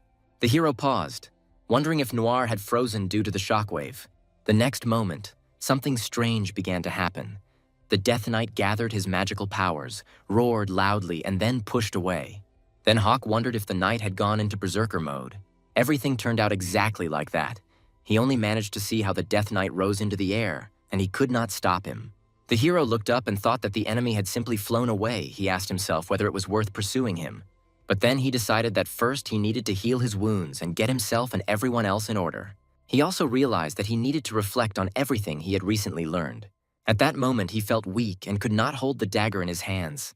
He dropped it on the ground, and the next moment he fell down and realized that he had lost too much blood. At that moment, a kitten was standing next to him and crying loudly. He didn't know what to do. The kitten started running in circles, screaming that he needed to catch up with his father. He looked at Wendy and then at Hawk and realized that both were unconscious. He asked himself the same question: what to do? At that moment, he stopped abruptly because he remembered his father's words that he should not be afraid. He was the one who would save everyone. He thought about his dad, and most importantly, that he wanted to save both Hawk and Wendy. He asked his father for forgiveness, saying that he could not follow him. Then he ran up to the girl and said that she needed to use healing magic. He tried to concentrate but couldn't, so he tried again. It seemed like he had used up all his mana and didn't know what to do. Suddenly the idea came to him to use the cell, but he did not understand how. Then the voice told him that he just needed to suck it in like through a tube. He took the cell in his paw and began to play with it. Then the kitten put it to his lips and began to suck out the mana. He lay like that for a while, feeling the mana fill his entire body. When he finished, he was glad that everything worked out, and it really was magic. First, he approached Wendy and said that he could now treat her. At that moment, a voice came from outside, congratulating him. The kitten stopped and thought, not understanding whose voice it was. He raised his head and asked who it was. Then the voice answered that her name was Lady Raven, and that she was Hoka, whom she now held in her arms. The kitten was very upset and thought that she was still alive. Raven replied that of course she was alive, and that there was really nothing special there. She added that she had several magic crystals, and that she was a chimera. Hearing this, the kitten became very angry and demanded that Hawk be returned to him. Then Raven said that if the kitten attacked her with magic, she would kill it. The kitten stopped, but then said that it was unfair. The woman looked at her son and said that he was dying anyway and that the kitten could not save him. Hearing this, the kitten asked again if the main character was really dying. Raven replied that there was no need to worry about how he almost killed her and promised to give him a gift. She tried to use magic to resurrect the protagonist. She explained that she could resurrect him, and he would become much stronger than he was. Then she added that now her son would not die, but would change for the better, and disappeared. Then the kitten ran up to the hero and didn't understand, because her body was disappearing before his eyes. He approached Raven and asked if she was dying in her son's place. Then she asked with a smile if he was really that worried about her. When only her beak was left, she still managed to say that she looked very cute. The next moment, there was nothing left of her. She simply dissolved before the kitten's eyes. The little animal looked around, but she was no longer there, and he didn't understand what to do next. He raised his head and realized that she was no longer there. The next moment, he felt someone touch his head from above. It was a bird that landed on him and said that it was not so. The kitten was very scared. He jumped up and meowed loudly, then landed right on the hero and growled in anger. He would be extremely indignant because Raven had risen again, and the bird said that she was having a lot of fun teasing him. She then added that she had already said that she had a lot of crystals, and until they were all destroyed, she would not die, although her body had now become smaller. Then the kitten asked how many crystals she had, but Raven smiled and said she wouldn't tell. The kitten got angry and said that it was really a secret and maybe she would explain it. He wanted to know if Hawk would become a monster. However, Raven replied that everything depended only on him and no one else. The little animal didn't understand why it depended on him and didn't want the hero to become a monster. Then Raven told the kitten to help him with this. She explained how to absorb mana. The World Tree Crystal takes root in the wearer, making it possible to even resurrect the dead. But if the owner is not a magician or a magical creature, he quickly loses his mind. Raven explained that Hawk needed magic to keep from turning into a mindless creature, and the kitten was happy to realize that Hawk needed magic. Raven replied that she would be the one to help him with this. With the help of magic, he would be able to awaken Hawk's consciousness. In fact, the kitten had never encountered anything like this before, so, a little confused, he decided to ask the bird how to do it. Raven replied that he needed to awaken his memories to remember who he really was. She knew the kitten would succeed.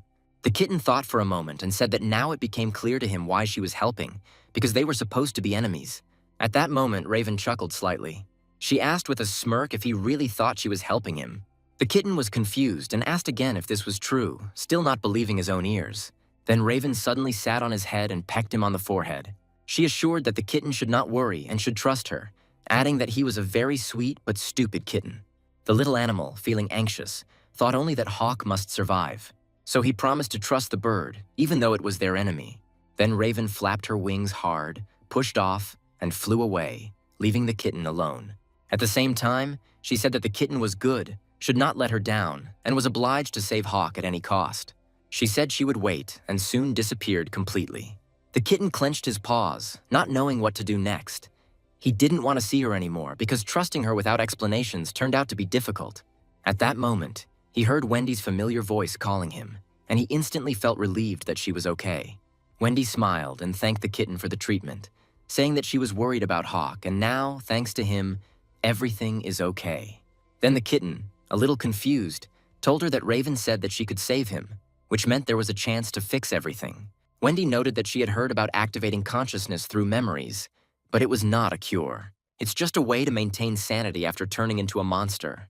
She explained that in order to stop the mutation, the crystal needed to be extracted, and that even the guild didn't yet know how to do it safely. Wendy continued that the only method that actually works is the one Noir suggested, absorbing the tree's mana. But the main thing is to keep consciousness intact, and the only available method is Raven's method. This is control over two memories, which is the prerogative of the magician under the green light. The kitten said that he could also use green magic, but Wendy understood that this would require green mana. The girl thought for a moment, then came closer, put her hand in Hawk's pocket and began to take things out of there. She took out a few cells and realized that he really had them. Now she wondered how many cells he had collected. The kitten looked at the girl with interest and asked for one cell, assuring her that he was ready to use green magic.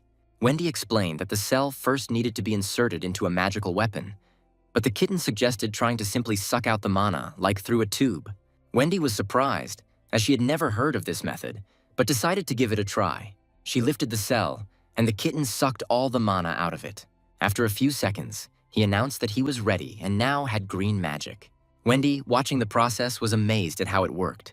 However, the kitten wanted to know what to do next, and Wendy said that the principle was the same, although she herself was not a green mage. The animal took a deep breath and concentrated. Wendy reminded him that he needed to imagine the effect and release mana. The power that burns mana is called magical power. The stronger the feelings, the more powerful the surge. So the more sincere and simple-minded the magician is, the more powerful magic he can use. Therefore, the kitten had to put all its wishes into magic. The little animal was still trying, but it wasn't working out very well. Wendy then added that his passion would turn into a flame that would ignite the mana. Then the kitten suddenly screamed and released all the green magic which scattered around. He barely understood what was happening. There was darkness before his eyes. Suddenly, he found himself in a space where everything looked strange and unusual. Soon, the kitten felt that he had fallen on something hard, but did not understand what was happening. When he opened his eyes and began to look around, he heard someone's voice say, "Welcome." The animal turned sharply towards the voice, very frightened. At that moment, the kitten heard Raven's voice, who was hugging the boy and said that it was time to show all his skills. She added that everyone says that children are a mirror of their parents, and the boy had a very nice eye and hair color. However, this was not enough. She explained that he should be able to do what he loves most in life. In front of them sat a man with a blood-stained face wrapped in cloth. Then Raven told the boy that he should show what he was capable of, calling him her little bird. The kitten realized that these were the protagonist's memories, and that he was now in them. He became scared and was very worried about Hawk. The boy then asked his mother if she really wanted him to kill the man, and she nodded affirmatively. Then he asked again who this man was. Raven replied that he was a hired killer who had come for her soul, which meant he could kill him. But the boy looked at himself and at the man and realized that he couldn't do it. Then Raven asked if he really couldn't do it and was disappointed. Hawk lowered his head in response, saying that taking a life was wrong. And then Raven used magic, grabbing the boy by the neck. He explained that he didn't seem to understand that it was a test and he couldn't refuse. The kitten realized that it was Hawk and at some point decided to help him. However, when he tried to do something, nothing worked. The kitten realized that magic doesn't work here. Raven stood next to him and calmly said that she understood everything and that the first time is always difficult. She added that she was ready to help him a little. She then untied the seated man, explaining that her son's fear should disappear as soon as real motivation appeared. Raven calmly told her son that from now on, this man would try to kill him. She explained that he would have to be prepared for the upcoming battle and that he would have to kill the enemy. Now he had no choice but to kill or die himself. Raven added that he must prove himself worthy of joining her nest. The kitten watched this and, unable to bear it, tried to intervene. However, he suddenly felt the familiar sensation again. It seemed that he was falling somewhere into the void, and this time he did not understand where he was. There was complete darkness all around. Only quiet whispers could be heard, and the kitten realized that the witch Lady Raven was somewhere nearby. He looked up and heard Hawk's familiar voice. However, then the kitten looked around and noticed that the place had changed a lot. He found himself in a completely different space.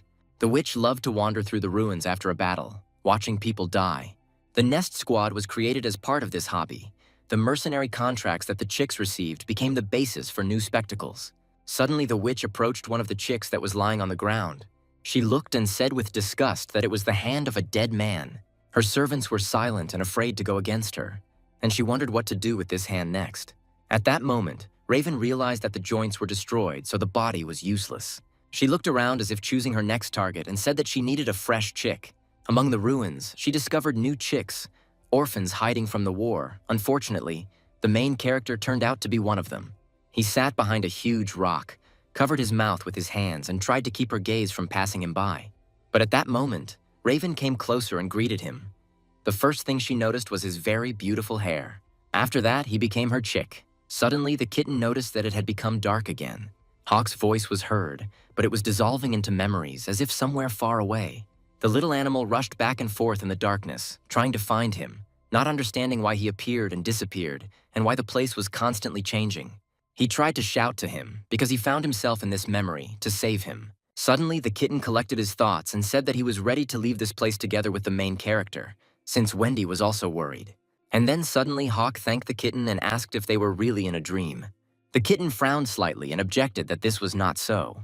He said he used magic but forgot the word, but it was about awakening consciousness or something like that. Hawk was surprised that this was not a dream, but magic, and the kitten realized that everything was fine, which meant everything worked out, and they needed to quickly leave this place.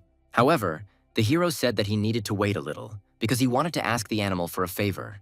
The kitten curiously asked what favor he was talking about, and the guy asked the kitten to look through some more of his memories. The kitten finally agreed only because he asked, and the guy thanked him. He got ready, sat in the dark, and began to wait for memories. He watched as Hawk fought a mercenary for the first time. The kitten thought that they had returned to the same place where they had started. He saw that the killer was attacking in a primitive manner, although perhaps Raven was controlling him. Despite this, more and more wounds appeared on Hawk's body, and he became more and more painful. The guy realized that every blow could be his last. He realized that if he didn't kill the mercenary himself, he would kill him. When the mercenary's blade was close to his eye, he clearly realized that he could die. Hawk fought for survival, and it was this fight that changed his life. Everything happened quickly. He struck and pierced the enemy's body through and through, and then pushed off the ground to inflict even more damage. So he wounded a man whom he did not even know and had never seen before. At the last moment, the mercenary began to beg for mercy. However, Hawk thought that he was bleeding out himself, and if he didn't kill him, the enemy might kill him. At that moment, Raven came up to him and said that it was very good and there was only a little left. She was pleased and told the guy to finally finish him off. Hawk knew he only had one blow left to kill the man, but he couldn't do it. His so-called mother stood nearby and asked how much longer this could go on, after which she decided to intervene. The guy couldn't withstand the pressure of her spells, swung and dealt a fatal blow. At that moment, he became the killer of a man he didn't even know. Hawk was acutely aware of this, and the thought completely destroyed his childish psyche. Then Raven came up to him, told him that he could do a lot when he wanted to, and hugged him. She then added that she changed the ending a little, but he would still bleed out, so it still counted as his win.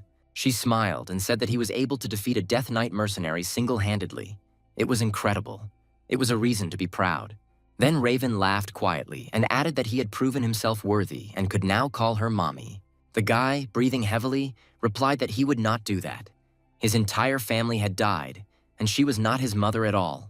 But at that moment, Raven suddenly attacked him with magical spikes and lifted him up, squeezing the boy tightly in her arms.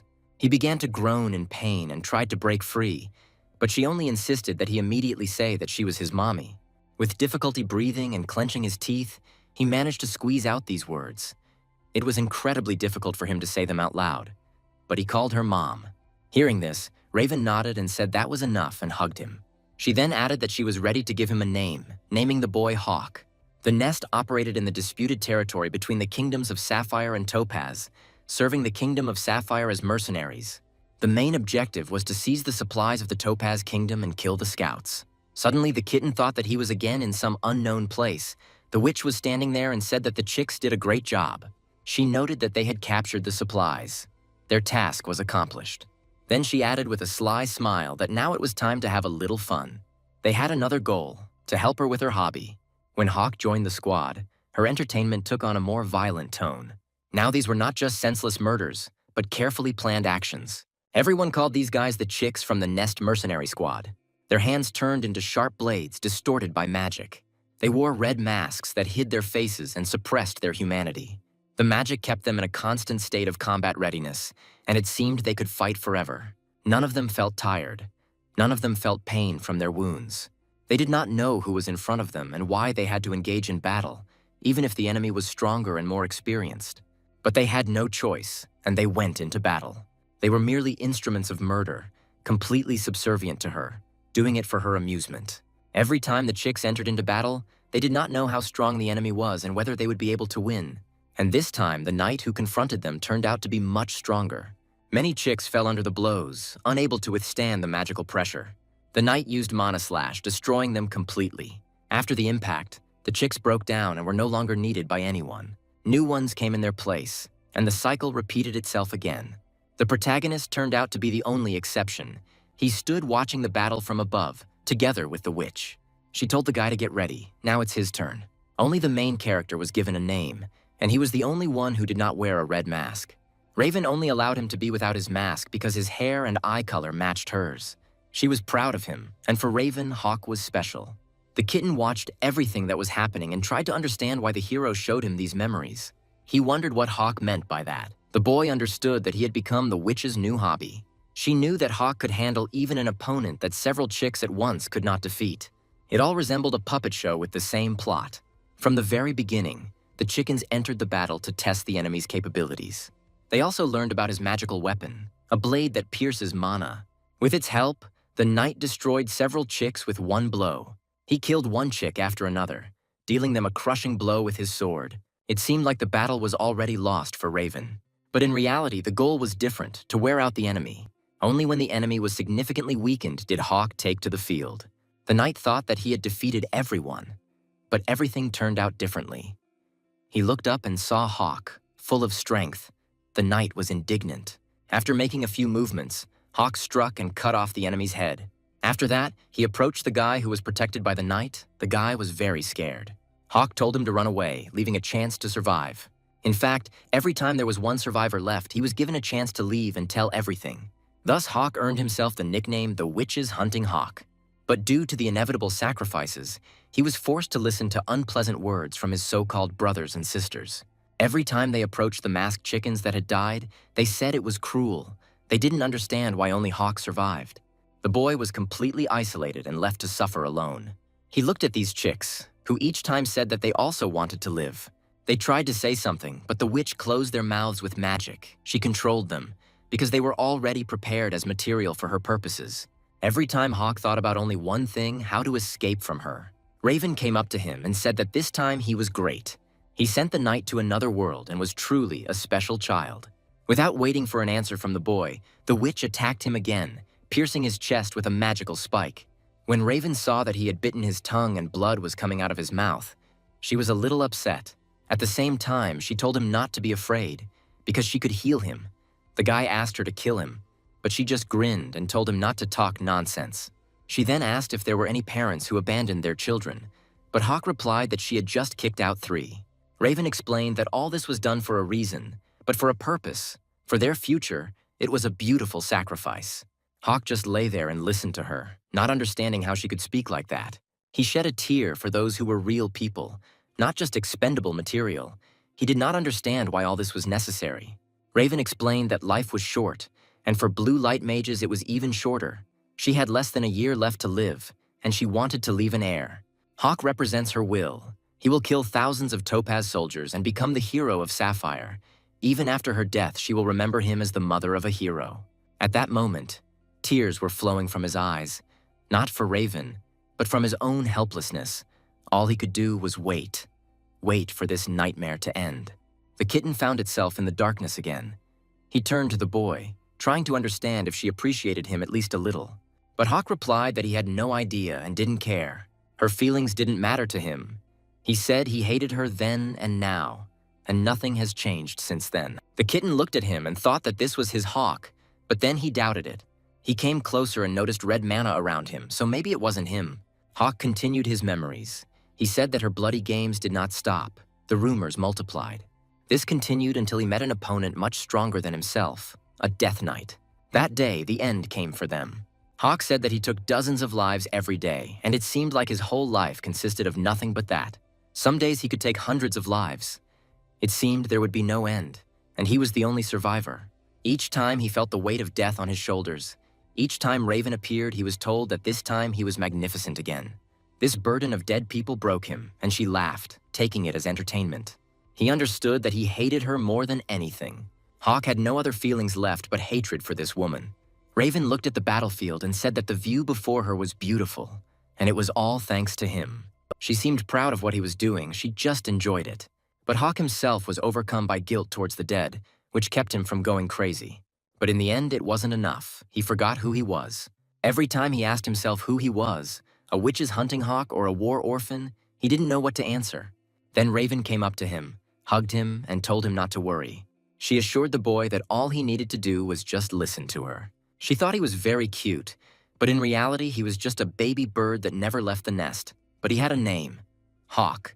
When the number of those he had killed exceeded 1,000, the end finally came.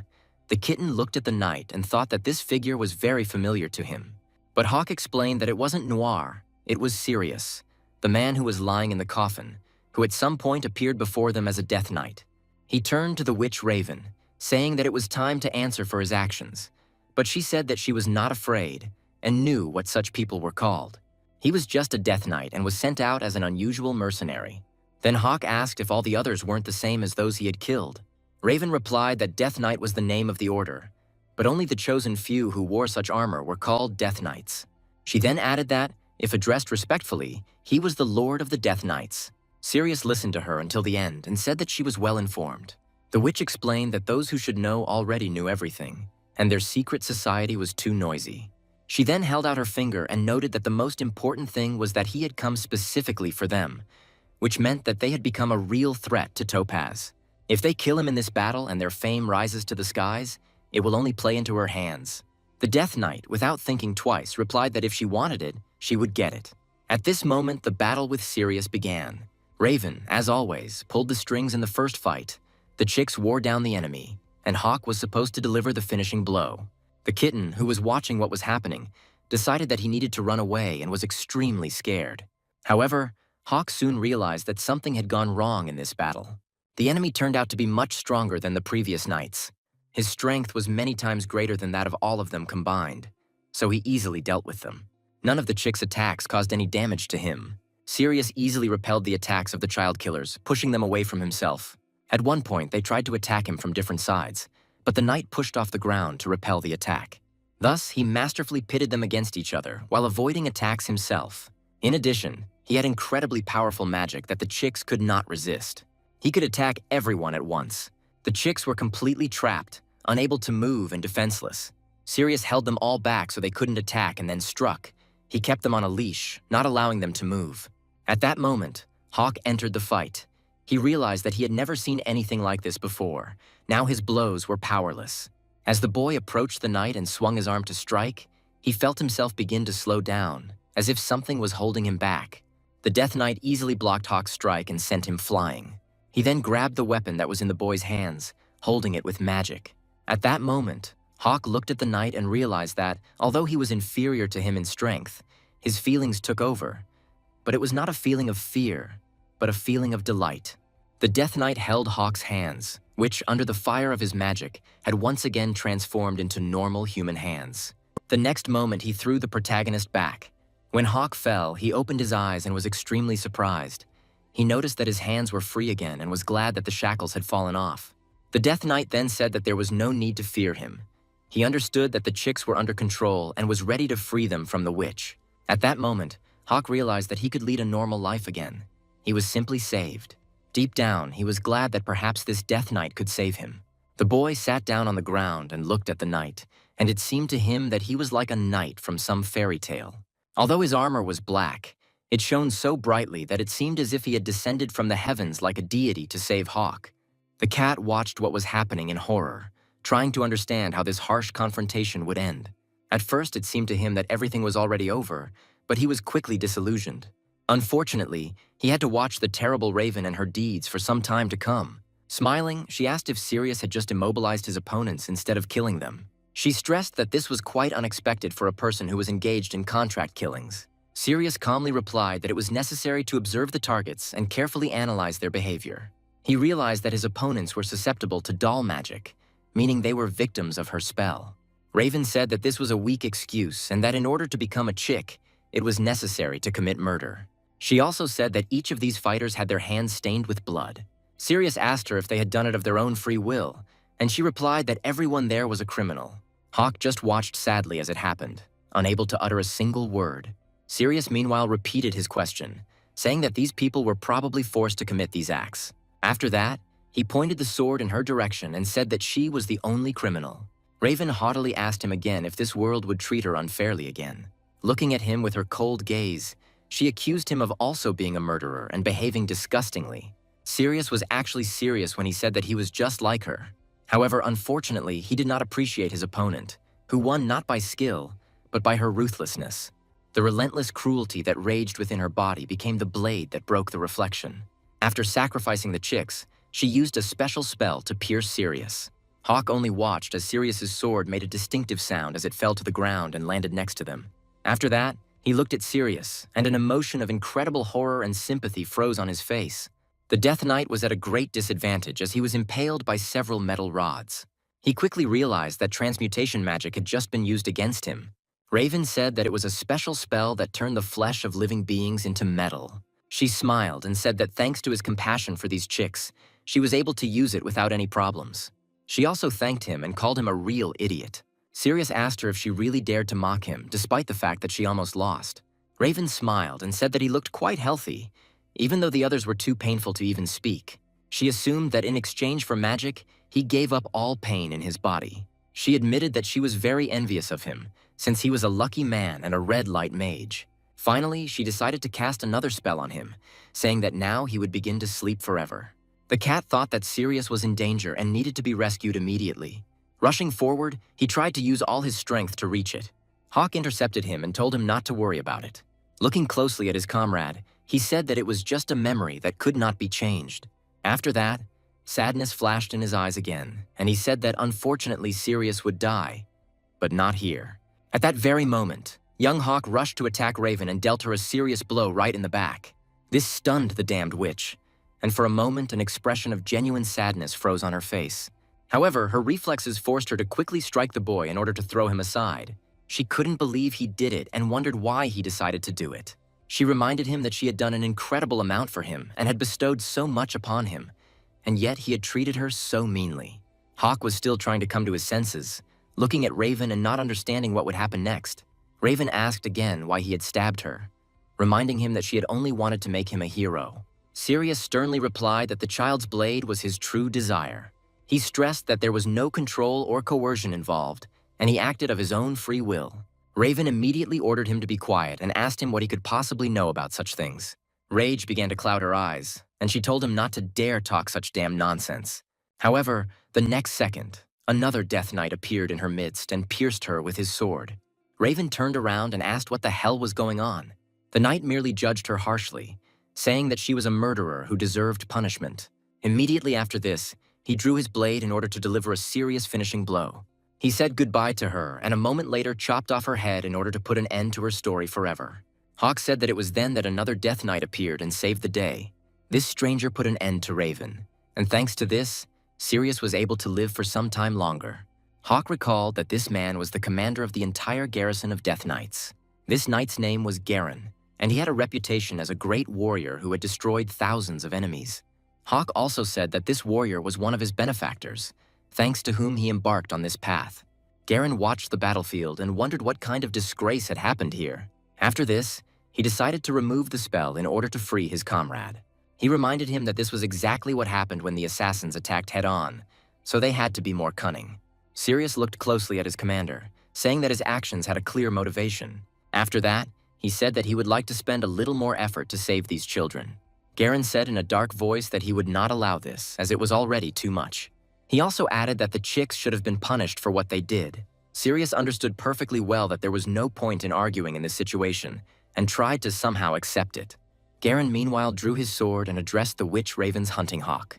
Looking at the boy, he said that he was now facing trial for the actions he had committed. The cat was surprised by this and reminded Hawk that he actually called this man his benefactor. Hawk responded by saying that if he was there, it meant he was not killed at that very moment. Hawk recalled that the experience of hundreds of murders told him that this thirst for destruction was absolutely sincere. However, strangely enough, he was not at all afraid and behaved as if they were not going to cut off his head at all. Looking at the knight who pointed his sword at him, he felt neither bitterness nor regret. Even Raven's severed head didn't evoke any emotion in him, and he realized that her actions were justified. Hawk was well aware that he was a sinner, and therefore deserved the punishment that awaited him. For some reason, he actually felt incredibly relieved about what was happening. Garen reminded him that he would have been executed right now since he was a notorious criminal. Hawk smiled and said that he knew perfectly well that these knights were serious and wanted to kill him. Garen asked him in surprise why he was happy, to which Hawk replied that for him, death was a deliverance. The next second, Garen's sword began to dissipate as Sirius suddenly tried to protect the child. Garen looked at his comrade in surprise and asked what he was doing. Sirius said he wanted to give this child a chance. Garen asked carefully if there was a reason for this strange, impulsive act. Sirius replied that the child was being controlled, and Garen asked again if he felt a sense of justice. Without waiting for an answer, he said that it didn't matter since he had also changed his mind. Looking at the child, he said that death was a mercy for him, but he did not intend to show mercy to anyone. After that, he asked Sirius where the other children were. Sirius began to fuss and collect the bodies of the chicks they had just defeated. After examining them carefully, he said that one of them was still not dead, so it could be saved. Garen charged her body with energy, and Sirius asked if he was going to spare this girl. Garen emphasized that his intentions were understood correctly, but a few moments later the girl woke up. Sirius turned to his commander and asked why he called him by his first name in front of the children. Garen, after a short pause, said that now these children would become their family. He also emphasized that Sirius should become their mentor and raise them to be worthy warriors. From Garen's point of view, if Sirius wanted to give them a chance, he had to take responsibility for his choice. Sirius nodded quickly and said that he would try his best to live up to expectations. Hawk asked in surprise if they were going to spare him, reminding them that he didn't have the skills to become an assassin. He also said that he was just a puppet and had no control over his actions. A few moments later, he noticed a knife flying towards his face. Reflexively, he caught it in midair and felt his fingers begin to hurt badly. Garen reminded him that he had 987 lives to his credit, including many knights and even mages. He added that his body remembered everything because it retained the experience of all the fights he had gone through. He also stated that such experience does not simply disappear, so he will not have problems with training. From his point of view, even if there were a lot of them, Hawk had trained for a long time and became a skilled fighter. After this, he ordered them to follow him, adding that the least he could do was to save his life. Hawk looked closely at his hand and said that he never wanted to have this power. After that, he timidly extended his weapon to Garen to subtly refuse the offer. However, the knight grabbed him sharply and made it clear that he had no choice in the matter. He added that if he didn't want this power, he should at least use it for good since he already had it. He also said that this would be his punishment, which he would have to bear for the rest of his life. Hawk was at a loss for words as Garen, for some reason, called it a punishment. He said that for him it was a choice, and that is how he became the Death Knight that everyone knows now. Hawk said that the commander and Sirius saved him and then trained him in the craft of assassins. He also said that he was very eager to repay them for their incredible kindness, and therefore had confidence in the knight's cause. He went through many trials, no matter how difficult they were, and managed to overcome all the obstacles. He was very proud to finally receive the title of Death Knight and the distinctive armor along with the helmet. The cat said that the knight had become like old family to Hawk, and that's why he began to treat them completely differently. Hawk nodded cautiously and said that these assumptions were entirely correct. He also added that this was why he would never be able to forgive Sirius's betrayal, but he would like to hear the reason. Hawk said that Sirius believed in justice, was a savior and his mentor. Hawk also said that he had met the cat while looking for Sirius, but the endless series of events had blinded him. Besides everything else, he was very surprised to learn that Raven had somehow managed to return to this world. Because of this, he gradually sank into anger and revenge and eventually completely forgot one important feeling. Hawk said he used to feel the pain of being used as a tool. He sincerely admitted that he considered the cat only as a tool of revenge and did not think about its suffering. After that, he apologized to him and said that he was very sorry that everything turned out this way. Hawk emphasized that the cat had always been sincere and therefore deserved a revelation and an explanation of why everything turned out the way it did. After this, he fell on his knees again and said that he once again wanted to sincerely apologize to him. He also stated that if the cat had come to save him, there was no need for it, since its journey had already ended. He smiled and said that now Sirius was dead, and he had personally finished off Raven, so it was over in his place. The cat felt tears welling up in his eyes and tried to stop his comrade. He said that Hawk helped him, although they didn't even know each other then and he could have just passed by. He also recalled that the cat attacked him first and had every right to be destroyed in response. The cat was also glad that without asking any unnecessary questions, Hawk simply went and cured his father.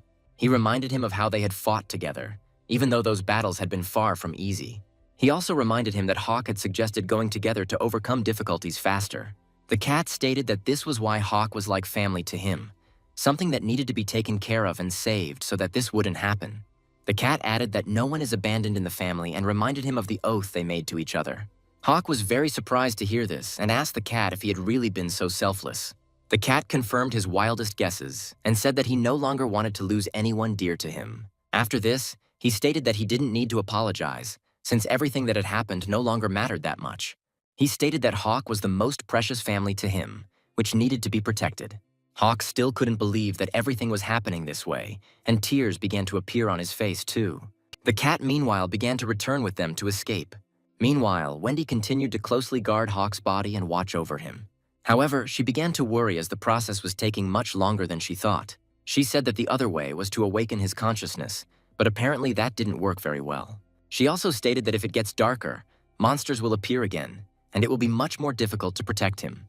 Wendy said that in the worst case, a mutant could appear that would target the cat and interrupt the process. She thought that if that happened, she would have to fight to the death just to let them perform the ritual. She realized that this was a very dangerous and responsible mission, but she decided to devote herself entirely to this task. Meanwhile, she was being watched by a strange figure that barely moved and did not attract attention. The figure wore metal armor in the shape of a dog, as well as a special bow that could cut into pieces. A moment later, the figure took aim and said that Hoku would be much better off if he never woke up. Finally, this person said goodbye to the night and prepared to let go of his bow. Suddenly, strange creatures began to appear from his hand, which immediately stopped him. The figure immediately threw down its bow and knelt down, greeting the being called Tree. The being said that Raven had seeded everyone, and if that being was worthy, it would become a good vessel. It began to glow red and advised waiting until the branches grew to perform the ritual. The unknown person said that he understood the order perfectly, and the future fate of this creature would be decided. Finally, the creature said that in that case it would give Hawk something to help him grow up faster. After a few moments, Wendy began to hear some menacing sound of an approaching monster. She wondered if it was a wild animal or if creatures were beginning to emerge from the darkness. She realized that the only weapons she had were Hawk's dagger and an extinguished candle, which were of little use. On top of that, she couldn't even use magic to compensate for her lack of combat power. A few moments later, several huge paws appeared from the darkness, heralding the arrival of a monster. This monster looked quite menacing, and judging by its appearance, was not a weak beast. Wendy looked closely at this monster and realized that it was a ghoul that fed on the dead. She assumed that the creature came here because it smelled blood, after which the monster began to make a loud roar. Wendy looked at the monster and noticed that it already had a branch growing, meaning it was a mutant with increased strength. Wendy began to get nervous and wondered if she could handle such a monster alone. She quickly analyzed the situation and thought about what could be done, since she was the only one who could fight. Losing patience, she rushed forward to tear into her victims with her sharp teeth. Wendy concluded that the most important thing was to avoid the sharp tentacles on the back, as they were very fast. Rushing forward, she decided to first provoke an attack from this ghoul. The ghoul made a quick attack to cut the candlestick into 2 pieces. Wendy, meanwhile, came around the flank and said that after the swing, there would be a small moment for a good strike. She realized that at that moment, the ghoul would not be able to move, and then she would be able to easily cut off the tentacles. Her plan worked perfectly, and she launched a swift attack, rendering the monster unable to fight. Immediately after that, she landed on her feet and turned around, ready to continue the fight. Looking at the result of her work, she came to the conclusion that she had done it quite inexpensively. However, after a few moments, she realized that they had changed positions, and the situation had become much more dangerous. She found that the creature was focused only on her, so everything was fine. However, she realized that it was better to hurry and finish with him before it was too late. As she prepared to continue the fight, she realized that she would have to kill this creature. Suddenly, she asked the monster if he was going to give up, reminding him that he was no longer tentacleless. He looked at her in surprise, then froze to perform a combat enhancement. After a few moments, additional tentacles began to emerge from his back, making him dangerous to her. Wendy sadly said that her negotiating tactics had completely failed, so they would have to fight again. She realized that it was better to make a decision right now to save herself from regrets. However, a few moments later, a powerful explosion occurred, which hit Ghoul right at the moment of the jump. Wendy walked over and covered her face, feeling her eyes becoming very uncomfortable due to the bright light. However, after a while, she realized that it was a flash of green magic, and that could only mean one thing. Moments later, Hawk intercepted the giant ghoul's tentacles, instantly stopping it in midair. He completed a sharp movement towards himself to deal with this monster. The ghoul didn't have time to react, and his body immediately ended up next to a stone wall which collapsed from the impact. Hawk immediately thanked her for holding out for so long against this enemy. The cat looked in surprise at what he had turned into and did not understand how this was even possible. Hawk said that now it was their turn, and the cat added with satisfaction that they were finally united. Hawk said he remembered the rules they had set up, but he didn't think he would have to enforce them this way. He also admitted to himself that he felt as if there was an unknown force bubbling inside him that was coming out. Looking at his hand, he came to the conclusion that this hand was a symbol of their connection, which meant that he had nothing to fear. He chuckled and said that it was time to fight together. Meanwhile, the rock fragments formed a small avalanche, which buried this monster underneath. However, it was too early to celebrate victory, as this enhanced creature had grown limbs. With a menacing roar, it scattered metal stones to clear its path.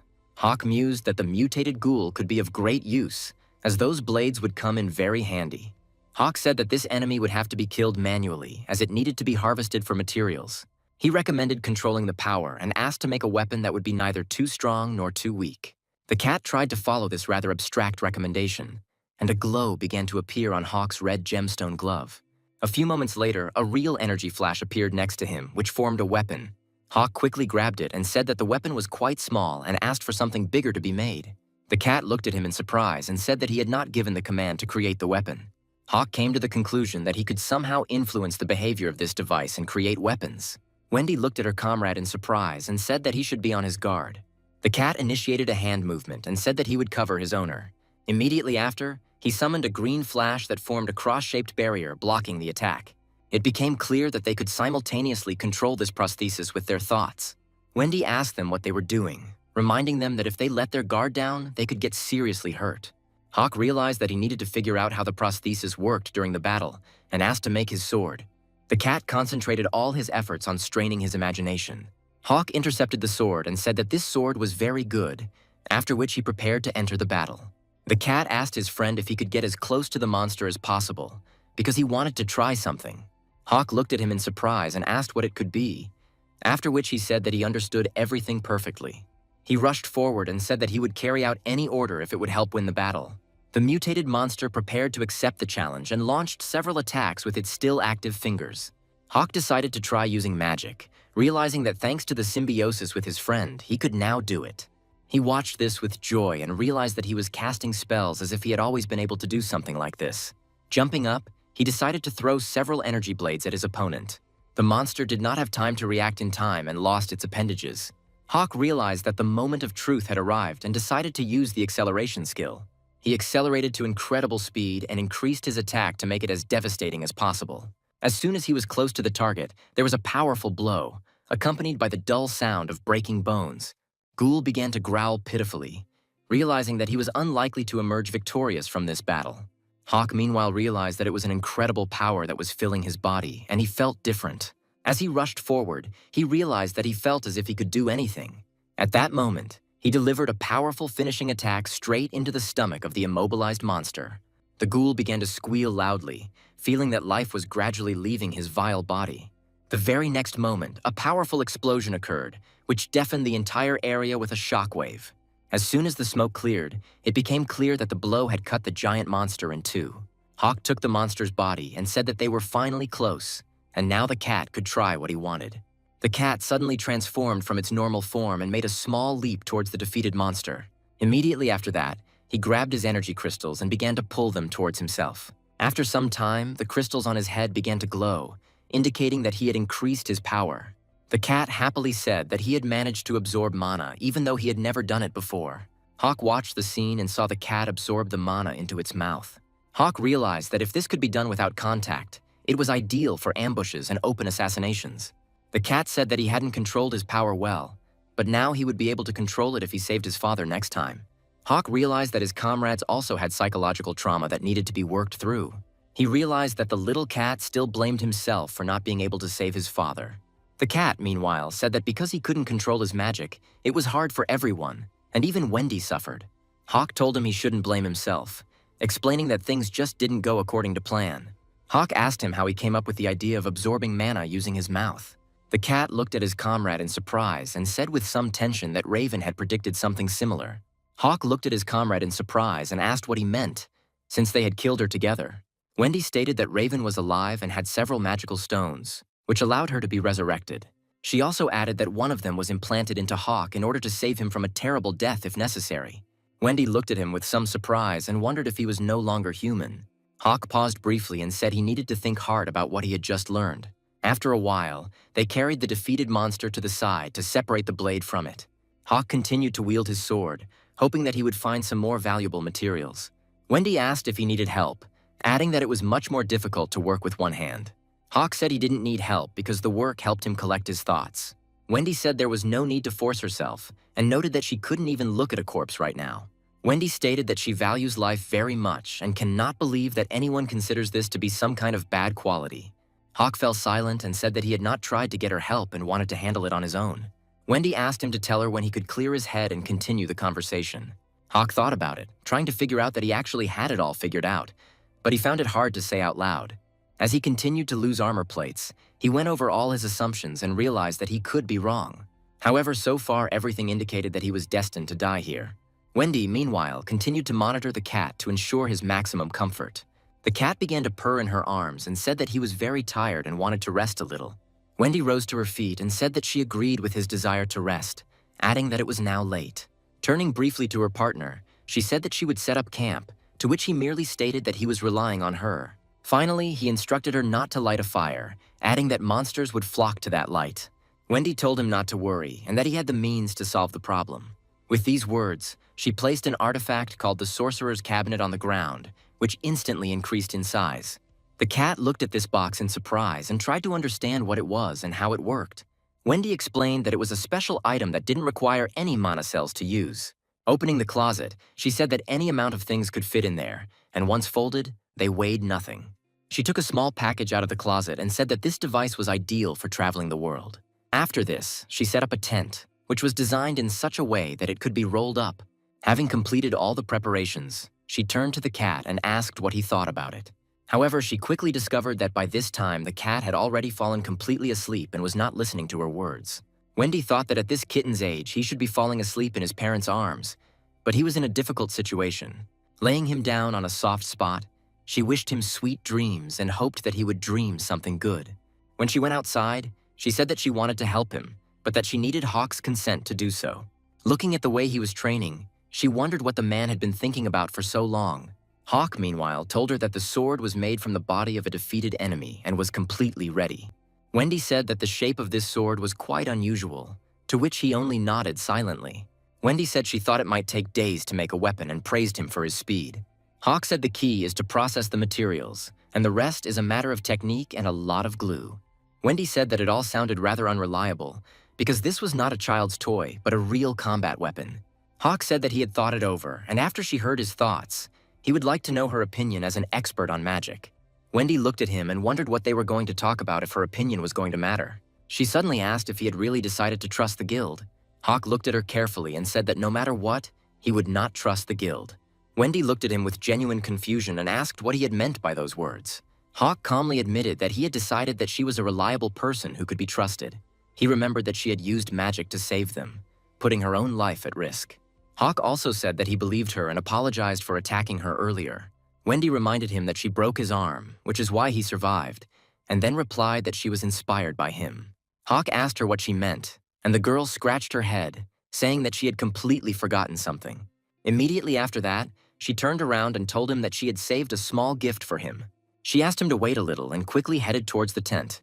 Hawk said that for some reason he felt even more guilty when suddenly a strange creature appeared next to him. It said it was so touching it made him sick, and Hawk immediately looked away. It turned out that Raven had materialized next to him, and he grabbed her by the throat and asked how she had ended up there.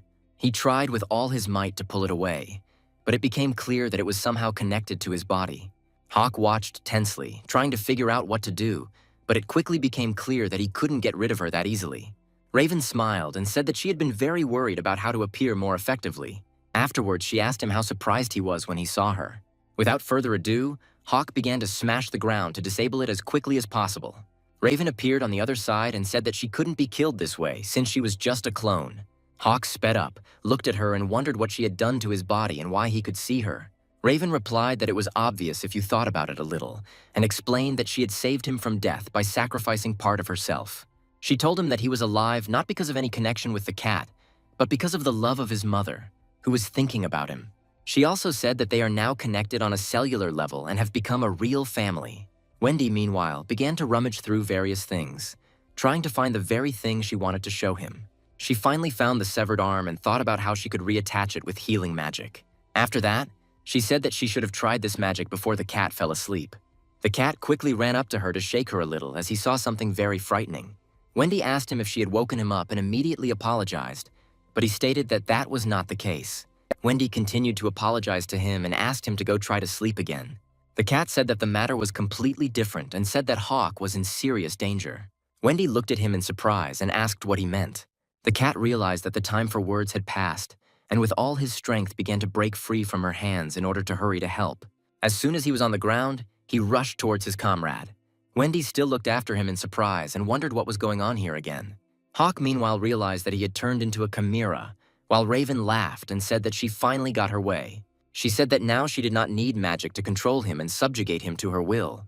She said with a satisfied intonation that they had finally achieved the opportunity to be together forever. Hawk said he refused, because he could cut off his own hand at any moment just to get rid of her. Raven continued to laugh and said that it was a good try, but he could hack at her as much as he wanted. It wouldn't get him anywhere. A moment later, she completely regenerated his arm and said that this would happen every time he cut it off. Hawk wondered why the generation here was so rapid and irreversible. Raven said that she couldn't be easily unhooked now and he had better accept his defeat. She snuggled closer to him and said that they would finally be with each other again for the rest of their lives. The cat ran to help his friend to save the situation. A few moments later, he jumped towards Raven, startling her a little. She didn't have time to react in time and found herself in his tenacious clutches, and now it was quite difficult to shake him off. Raven asked him what the hell he was doing, adding that he had scared her a little with his appearance. The cat said that he had been training to absorb all the magic until the end, and that way he would defeat her. Raven haughtily said that he was quite stupid if he thought he could defeat her. Hawk quickly intercepted his hand to prevent the damned witch from harming his best friend. Hawk said that the cat should not listen to her and should concentrate on his plan, which he had already come up with. The cat with a responsible face said that he would definitely save his best friend. Raven angrily said that it was she who taught him this method of absorbing mana. The cat's methods began to work quickly, and a small crystal of energy began to glow brightly above his head. Raven ordered him to surrender immediately, reminding him that a chimera could not be separated from its master. Hawk said that perhaps it would work, because the cat, more than anyone in the world, wanted to separate the chimera. He also added that magic is the power of desire, so if you put your whole soul into a spell, everything will work out. Meanwhile, the cat continued his desperate attempts, and they gradually began to bear more and more fruit. Raven said that this was pathetic nonsense, because she understood magic better, which was far from omnipotent. Meanwhile, the cat continued his attempts, thinking that he simply had to complete his task. He sternly said that he adored his beloved comrade, as well as his dad, who needed to be saved. The thought of this caused him to absorb Raven's magic, much to her surprise. She said loudly that this simply could not be, and declared that this was some kind of nonsense and a pathetic scam. Hawk said happily that he always knew he could do it if he wanted it badly enough. Looking at his cat, he said that this creature was far from being an ordinary feline. A small explosion occurred, which sent a shockwave through the air and raised nearby snow. Wendy watched what was happening and said that even the guild couldn't cure Sirius, but this cat did it.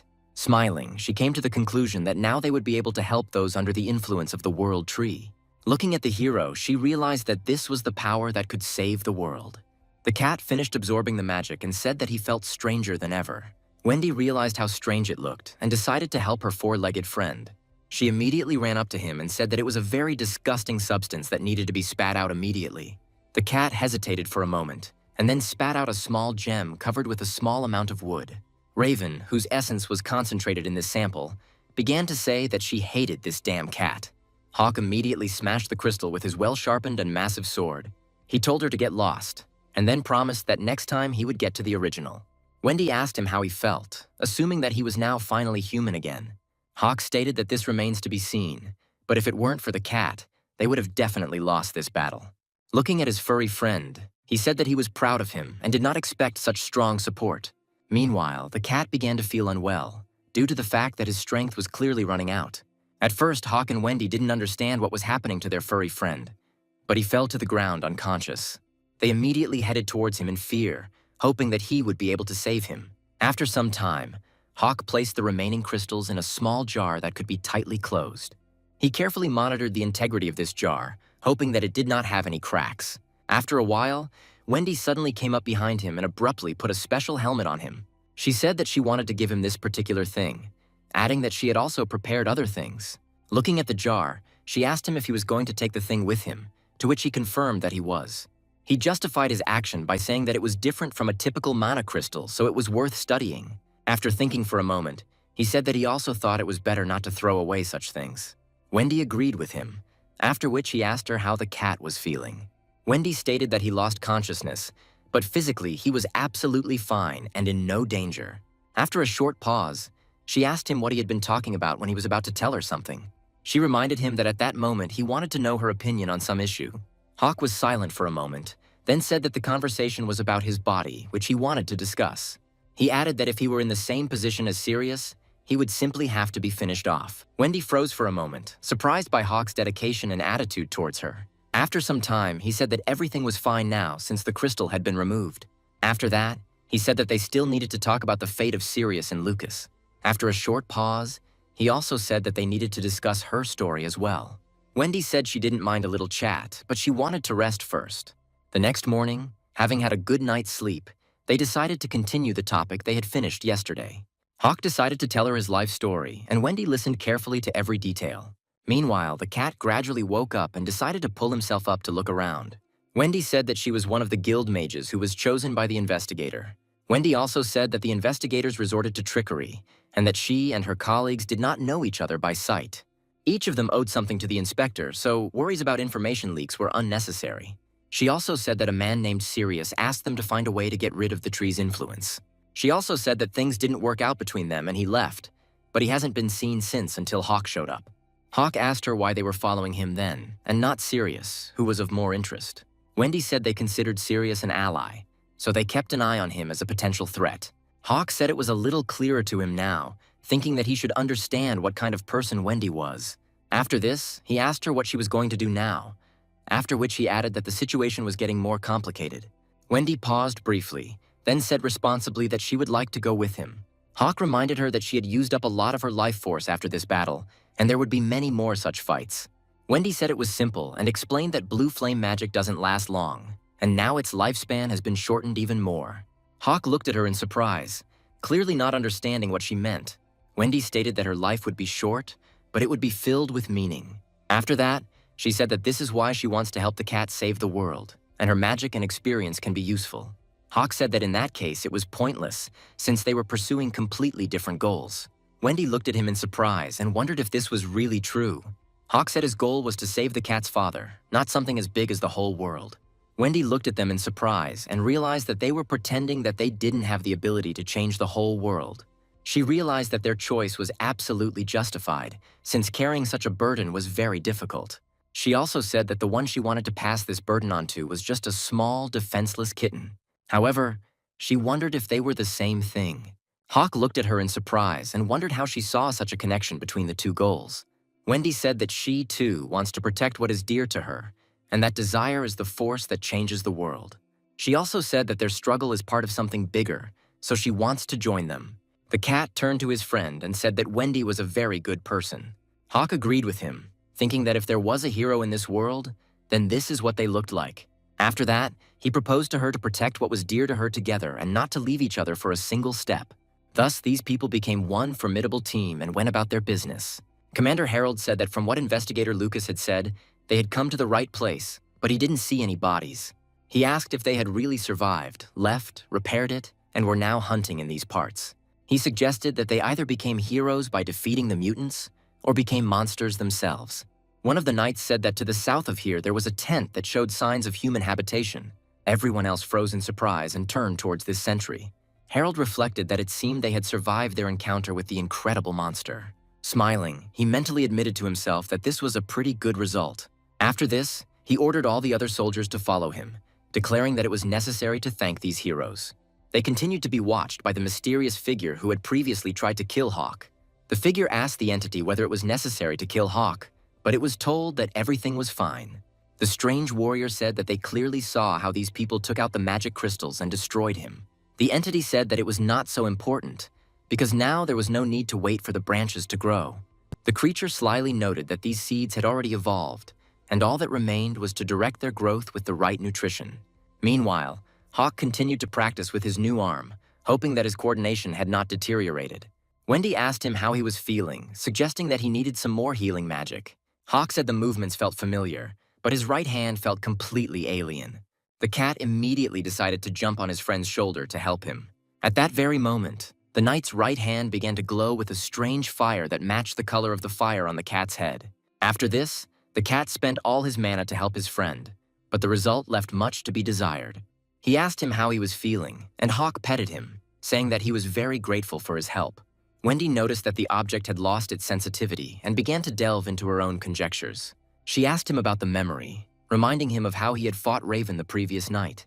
Hawk said he was too ashamed to call it a fight, but he remembered everything in great detail.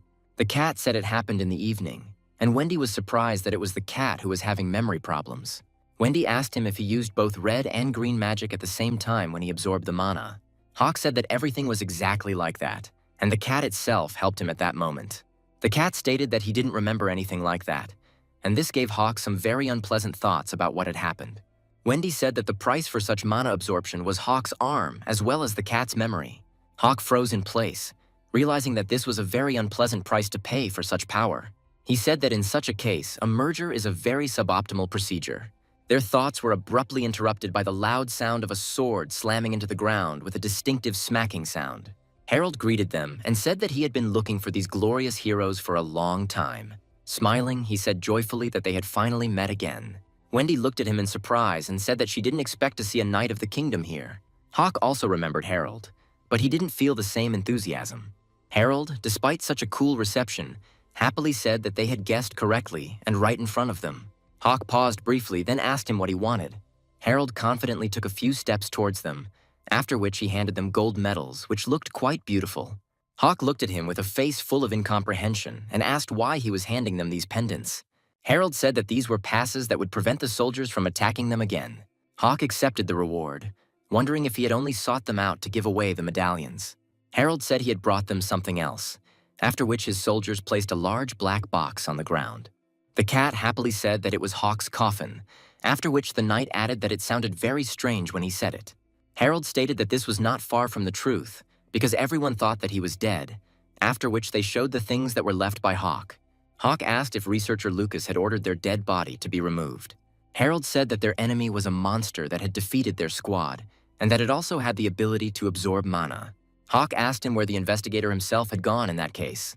Harold said that he was heading to the Topaz Kingdom to pass information to the enemy squad in the vanguard. Hawk said that everything was clear to him now, and Harold asked them if they had any more questions. Wendy raised her hand and asked if she could move freely with these fighters. Harold said that mana absorption had been detected and it would be logical to stop it, but he was not one to forget good. Looking into Wendy's sincere and kind eyes, he told her that she could go in peace. Wendy bowed to him and said that she was very grateful to him, to which Harold stated that he was returning the debt. After this, he raised his sword and said that there was only one last ritual that needed to be done. Hawk watched but didn't raise his sword, wondering what they were doing. Harold said that he was a future knight from the Kingdom of Garnet and that he blessed adventurers with good luck. He smiled and said that he would hope that fortune would be with him throughout the journey. Of course, all this was just a show and a formality, but this year was enough to impress the cat. The little heart of the furry creature felt an incredible thrill after being addressed so respectfully. Harold and his comrades turned around and went about their business, while our heroes remained silent. At that moment, the cat turned into a real hero, about whom legends would later be composed. He had a dream and immediately shared it with his friend, saying that now he wanted to become the best hero. Meanwhile, we are transported to an eerie place that looks like a forest consumed by strange energy. Somewhere nearby, on a large clearing, there were two figures surrounded by crosses stuck into the ground. The strange creature addressed the warrior, saying that the vanguard was sending the maximum number of soldiers, but he was not impressed. That warrior turned out to be Lucas, who found himself in a rather difficult situation given his fighting skills. An unknown entity, with a voice somewhat reminiscent of Raven, sat on the Death Knight and said that they would make excellent decorations. At this moment, Wendy continued preparing for the magic session in the company of a young kitten. The cat watched her progress closely and watched as a small magical rod began to grow from her hand. The situation was becoming increasingly tense, so he decided to get to his feet in advance in order to escape if anything happened. Wendy said that she spent too much last time and that she wouldn't be able to do more this time. A few moments later, she cut the stem and filled it with water to make a candle. The cat asked her how she felt, and she replied that she was fine. Hawk asked her if she had any spare candles, reminding her that she even had a closet that could hold anything. Wendy stated that any mana threads are spent on recharging the mind on the cells, so she has no extra resources. Hawk listened to her attentively, after which he sadly concluded that in this case they had no choice. The cat said that all of this is created from her life force, which means it reduces her lifespan. Wendy started and then said that this is indeed true and it is very strange. But these candles are very valuable. Hawk didn't answer and just turned away. Wendy said that the threads grow regardless of her will, and if they are not cut, she becomes weaker. She also said that if they were cut, her lifespan would be shortened, so she simply had no choice. She also said that she makes candles out of them to extend the shelf life of any item. The alternative was to sell these threads for profit and to charge empty mana cells. Wendy explained that blue mana is the most valuable, while green mana is the most readily available. The cat looked at his companion in surprise and asked if he would now also grow such threads. Wendy said that magical creatures don't grow things like that unless it's some kind of special mutation. She explained that animals only have monocrystals in their bodies, which are filled with the ability to feel or memories. Wendy explained that every major spell uses up a supply, but thanks to the crystals, it is spent economically. The cat wondered why she didn't just create the same crystal inside herself to regulate these processes. Wendy said that unfortunately this was not possible, and the cat immediately asked her why this was so. Wendy said that people are born magicians and animals are magical creatures, and this is an axiom. Wendy stated that this is how the world works, and it cannot be changed, even if you really want to. The cat looked at her with some incomprehension and said that he didn't really understand why everything was like this. Hawk, meanwhile, walked towards his coffin and looked at it carefully. A few minutes later, he grabbed his sword and with one deft movement tore it in half. Wendy immediately jumped to her feet and asked him in surprise what he was doing. Hawk said he simply reduced the size because it would be awkward to carry around in that form. Wendy didn't quite understand this explanation and tried to figure out what he really meant. The cat had been watching what was happening all this time and said that the coffin appeared to be cut into small pieces. After some time, they collected all the pieces in the right places and went on to travel further through the forests. Wendy held in her hands a strange object that she had never had before. She thought that making it more compact seemed like a good idea, but the shields made from burial boards looked exotic. Hawk said he also used goblin skin to make it more resilient. Wendy said the thing was, it was blasphemy, and she felt like she had taken a sin on her soul.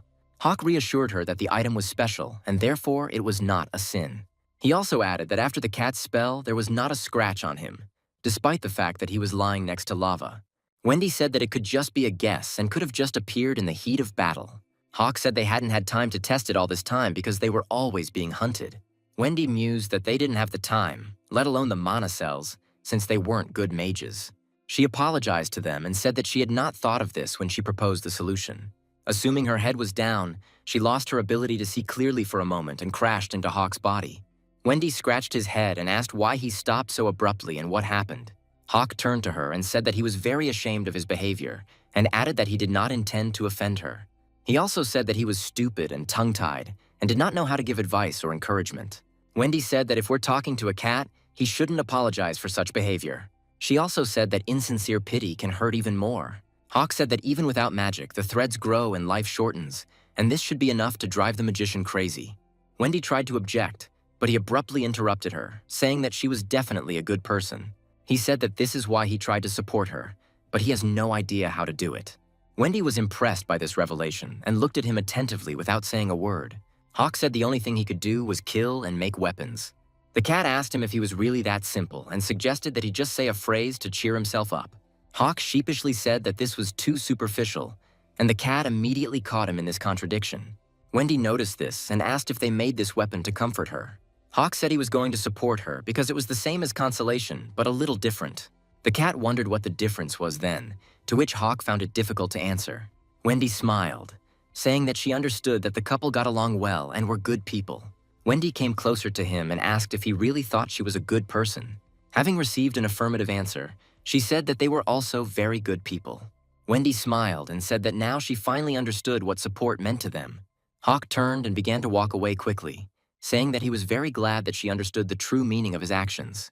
Meanwhile, on the battlefield between Lucas and the Chimeras, things were becoming even more complicated and dramatic.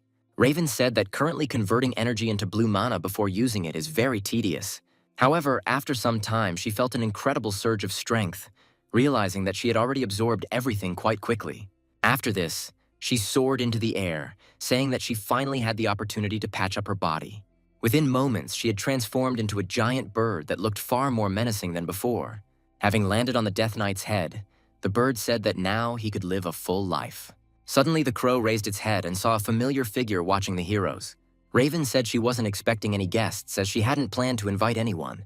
She named this figure Ren, after which the entity appeared and said that its name was now Hound. The entity emerged from Rena's body and said that she was doing a good job, unlike Raven. Smiling, Raven said that she didn't expect the owner to be with her too.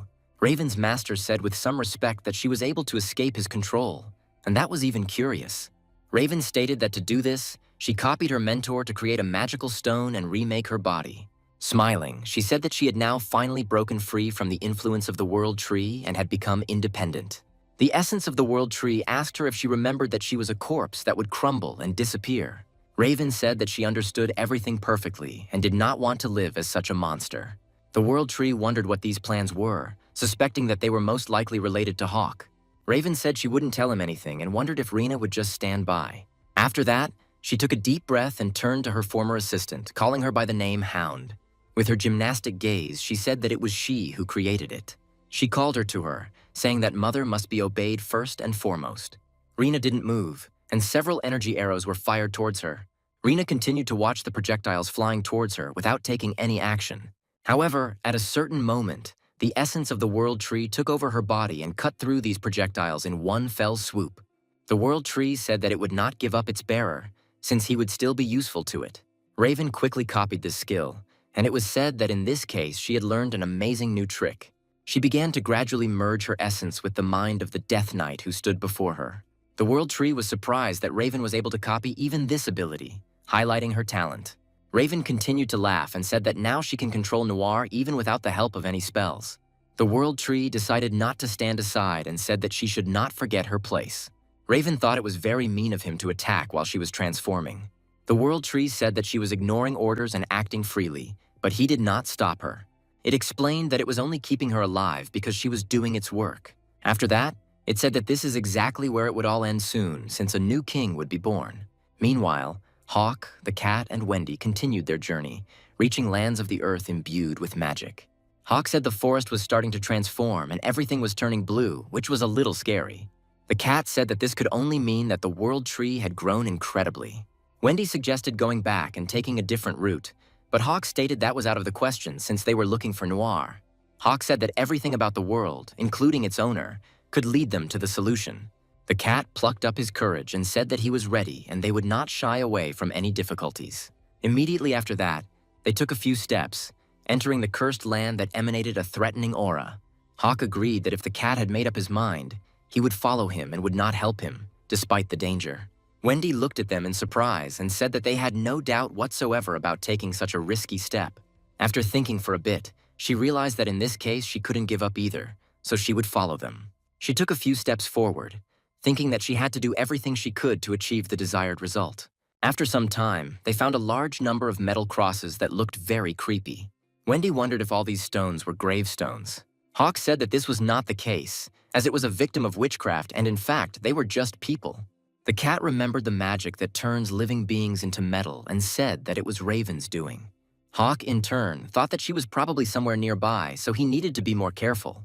Wendy suddenly saw something strange and began to quickly run away in an unknown direction. Hawk looked at her movement in surprise, after which he recommended not to rush, since there could be a trap here. Wendy stopped abruptly, her eyes frozen in collective horror and regret. Looking at the metal effigy, she said that it was wearing the clothes of Lucas's investigators. Hawk suggested that this was the same group from the Vanguard that Harold had spoken of, and Wendy said that couldn't be it. Raven suddenly appeared among them and said that it was a rather boring performance without much difficulty. Hawk tried to turn back, realizing that they had fallen into a trap and that their main enemy was now behind them. Raven didn't give them a chance to take a defensive posture in time and dealt several blows directly to their bodies. Raven greeted them and said that they met again, adding that it was a great coincidence. Hawk stood up and analyzed his opponent, realizing that it was a rather strange form that he had not seen before. Koth also studied the entity and assumed that Raven had decided to connect with his father.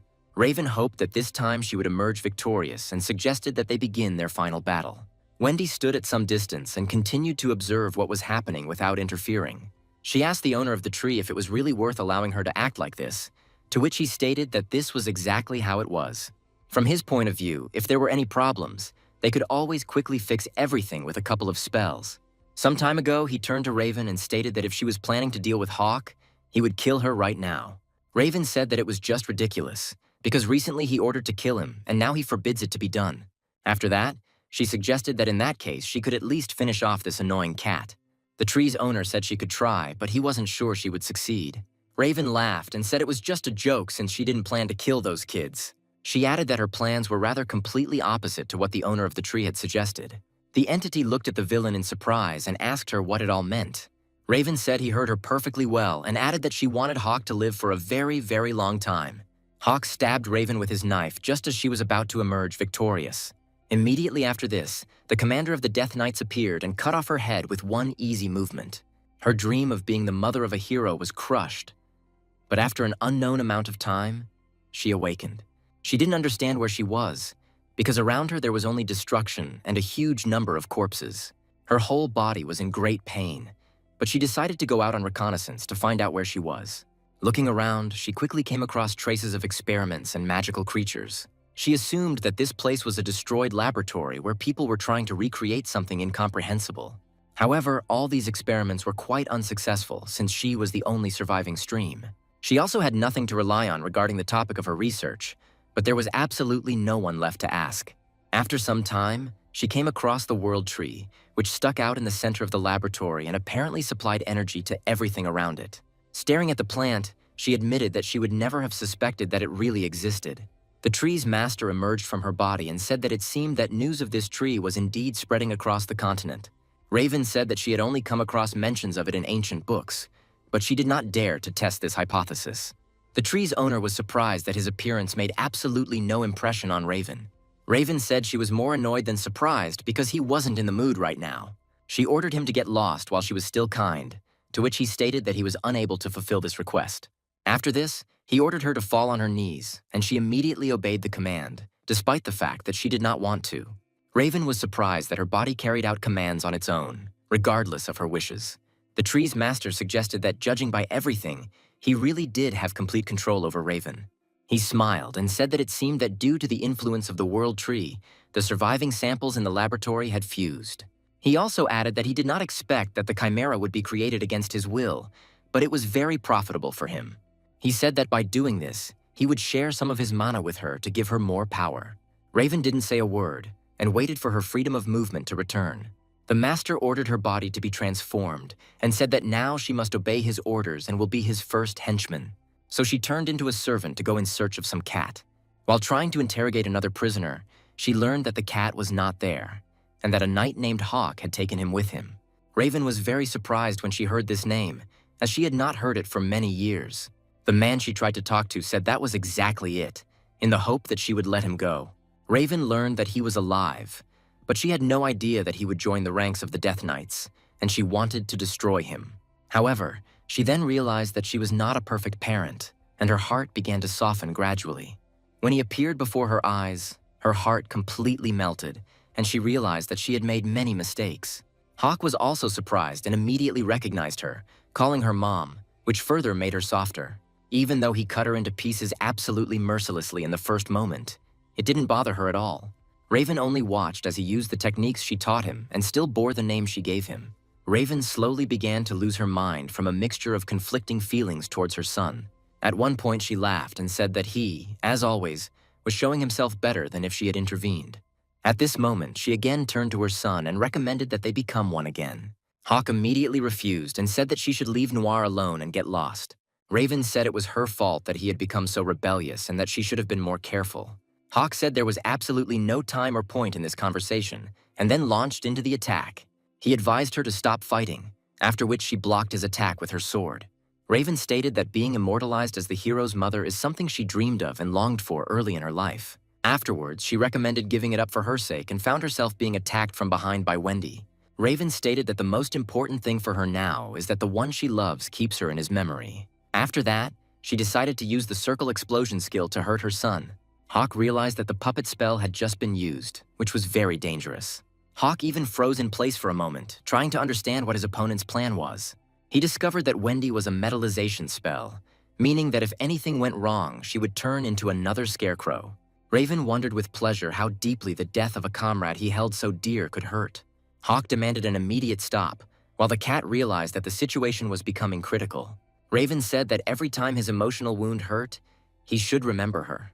With these words, she made a characteristic movement, and the aura above Wendy began to rapidly close in.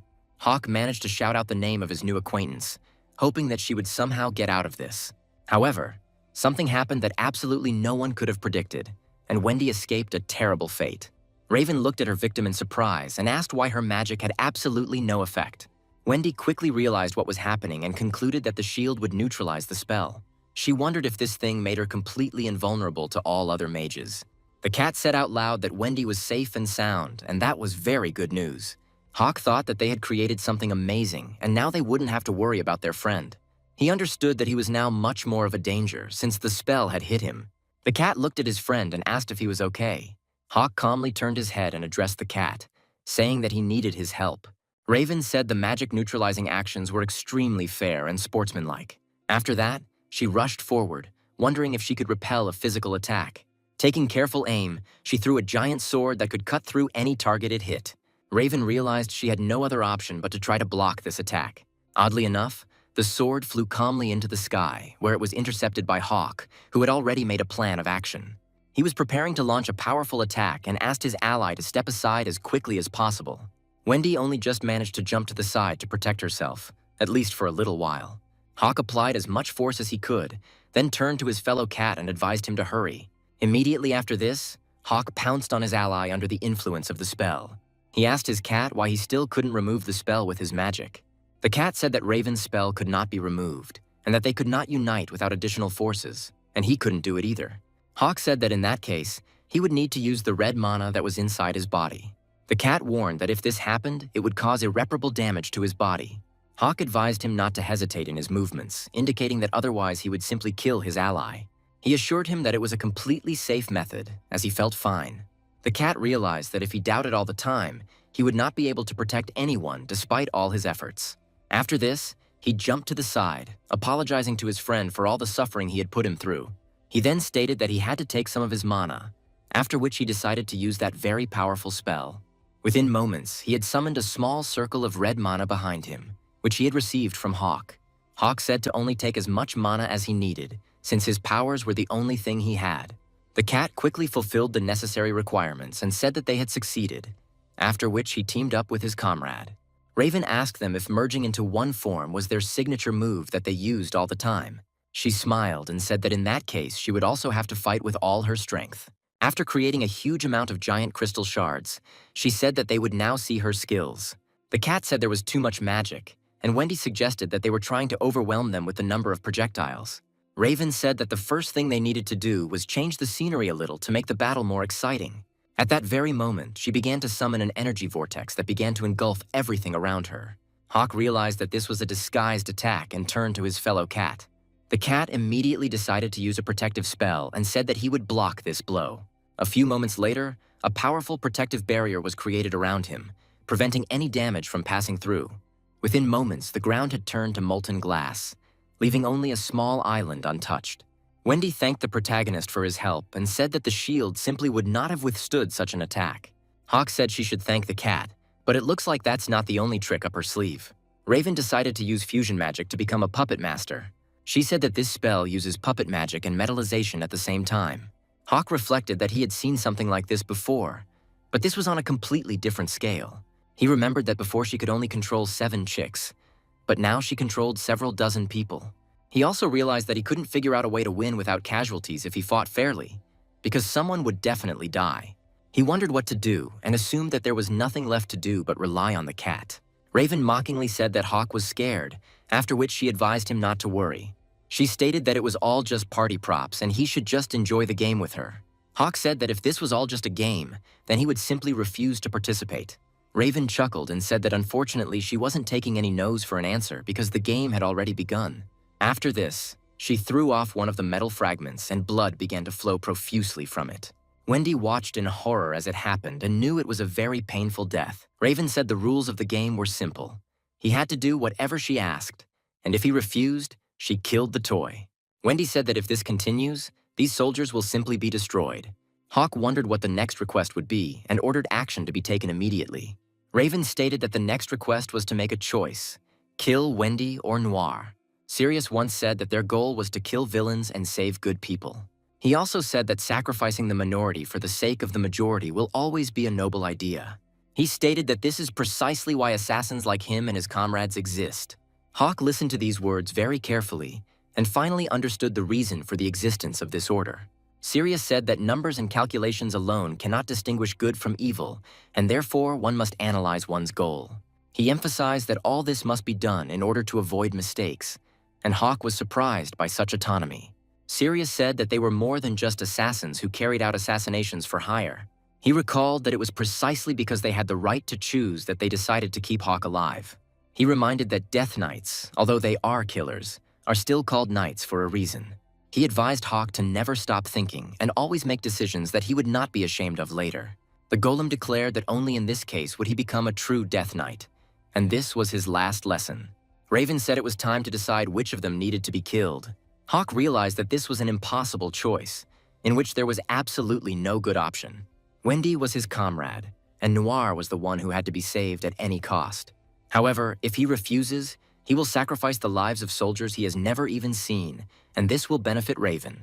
Hawk said that the best option would be to deplete her mana by sacrificing a large number of soldiers.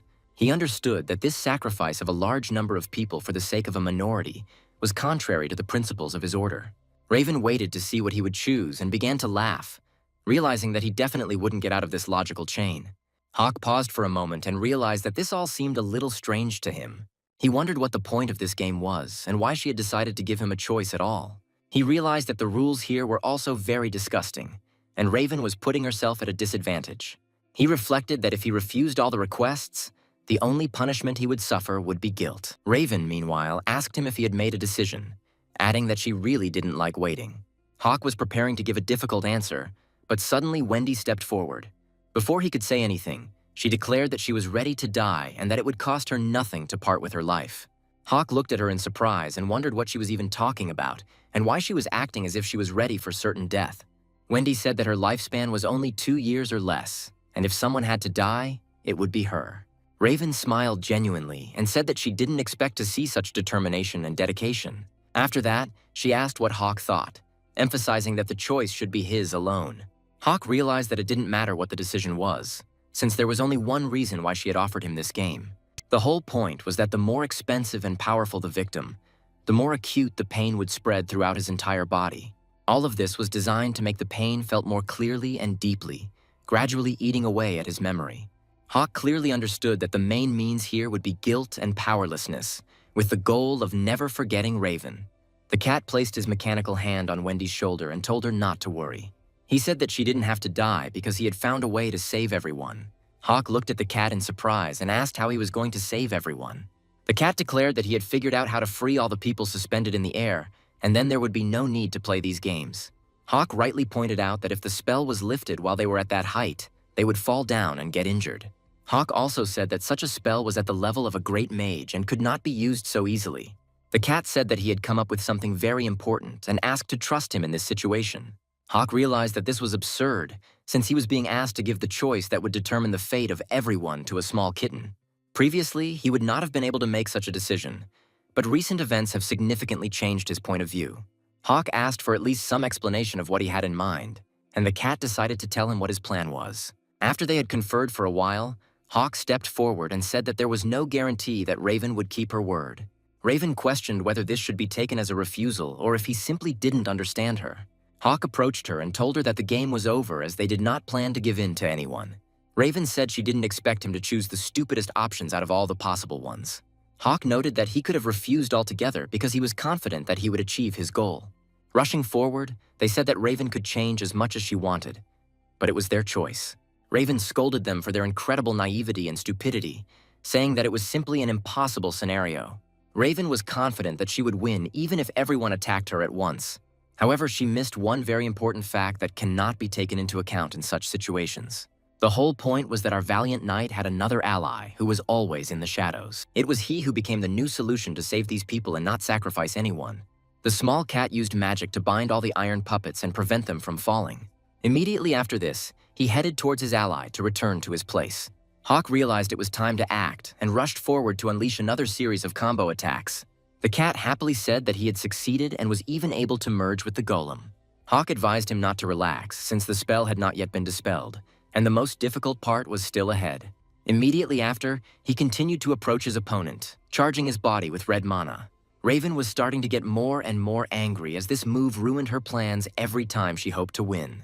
A few moments later, she left Noir's body and acquired the facial features that were already well known to us. She said that in that case, the game would finally be over and she would probably deal with him. Hawk didn't react at all to the fact that his own mother appeared in front of him and rushed at her with a knife. Raven became even more angry and struck him with her wings several times to push him away. She also controlled the tentacles that grew from her back to maneuver. Hawk realized this after they separated and her appearance changed again. He wondered if this was an enhanced form or just another manifestation of cruelty. Looking closely at the body, he discovered cracks in her eyes and realized that she was falling apart. All this was just a signal to continue the fight, but suddenly Raven stepped on Noir's unconscious body. Hawk suddenly cried out Sirius's name, while the cat desperately called for his dad. Hawk was surprised and wondered why he had just started crying despite the inopportune moment. He tried to calm his friend down by saying that when he cried, he also felt very sad. Hawk assumed it was an effect of the merger, as their emotional backgrounds were now trying to synchronize. Raven said in a menacing voice that Noir would never wake up, since all that was left of him was an empty shell. After that, she showed the magic stone and said that it belonged to her. At that very moment, she implanted this stone into her body and wondered how to save this cat now. Hawk said that this time the problem turned out to be extremely simple, and it immediately became clear to him how to solve it. Summoning the sword, he said that he would simply finish off Raven to take the stone and resurrect Noir. Raven said irritably, even feeling a little hurt to hear that from her own son. After that, she rushed towards him and said that in any case, it was the right answer. Hawk didn't hesitate for a second longer, for now the target was defined and he knew what he had to do. He also had all the means to win, and he just needed to start acting in order to destroy Raven. Hawk almost instantly found himself dangerously close to his opponent and was preparing to strike her in the heart. However, as soon as the blade approached her heart, he suddenly discovered a strange smile on her face. Hawk instantly jumped back, unable to deliver the finishing blow, and hesitated a little. Raven smiled and asked him why he decided to spare her, adding that it was very touching. Hawk thought about the very strange feeling he had just experienced and tried to understand why he hadn't hit her. Raven smiled and told him not to worry as she didn't joke about things like that. She emphasized that if the lower magic stone was destroyed, she would die forever. Hawk looked at her and wondered why he should believe her words in this situation. He also reminded her that she had just been smiling, as if the prospect of final death did not frighten her in the least. Wendy also noticed that Hawk had suddenly stopped and was trying to figure out if she should help him with this matter. She realized that if she interfered, the fight would be much more difficult. After this, she decided that supporting them from afar would be a better decision and tried to summon the scepter. However, nothing happened, and she wondered why she could no longer summon the magical artifact. The battle between Hawk and Raven continued once again, and this time it gained even more momentum. Wendy said she would help them by simply not interfering. The other stones, from which eyes protruded, watched what was happening in horror, unable to do anything. Hawk wondered in his mind if it was right to destroy the magic stone in this way. Raven asked him what he thought about her trying to use magic on him. Hawk assumed she was just playing with him, when suddenly the girl said that there were spectators watching them. After that, she launched another attack to push him back. She asked him what he was worried about, recommending that he move on to demonstrating how cool he was. Hawk began to act more defensively and allowed her to get in close enough to land a few punches. Raven started to get a little angry at the question and wondered if he was trying to ruin her puppet show. Hawk listened carefully to every word she said and realized that there was clearly some kind of double meaning hidden here. Another blow knocked the helmet off his head, but the head itself remained completely unharmed. Hawk assumed that the blow was a simple illusion and asked when she had managed to cast puppet magic. Hawk immediately turned to his cat ally and asked him to remove the spell and free him.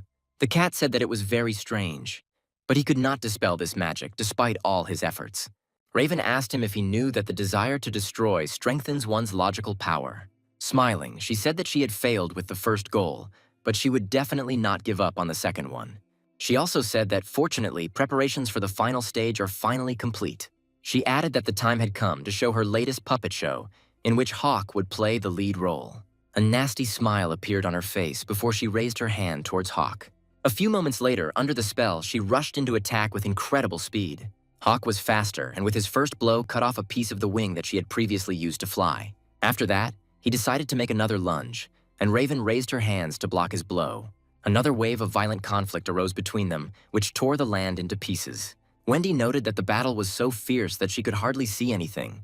However, she understood that Hawk was winning irresistibly no matter what. Raven acted so uncertainly that it seemed like she was giving in. This behavior took Hawk by surprise, as he had no idea what the creature was planning. He still hadn't been able to free himself and gain control of his body, meaning all of these blows were done without his full consent. He realized that she had been trying to create a favorable situation for him all this time, and now everything was clear to him. Hawk puzzled over the question of why all this was necessary, but Raven continued to smile. Suddenly he paused for a moment as it dawned on him what his rival's true motive was. Now he understood perfectly well what exactly Raven was trying to do with her strange schemes. He had completely forgotten the feeling he had experienced countless times before. The whole thing turned out to be a puppet show by Raven, which was created solely for one single purpose. She sacrificed countless people just to make Hawk stand out from the crowd. He realized that she was only going to die to make him look cool.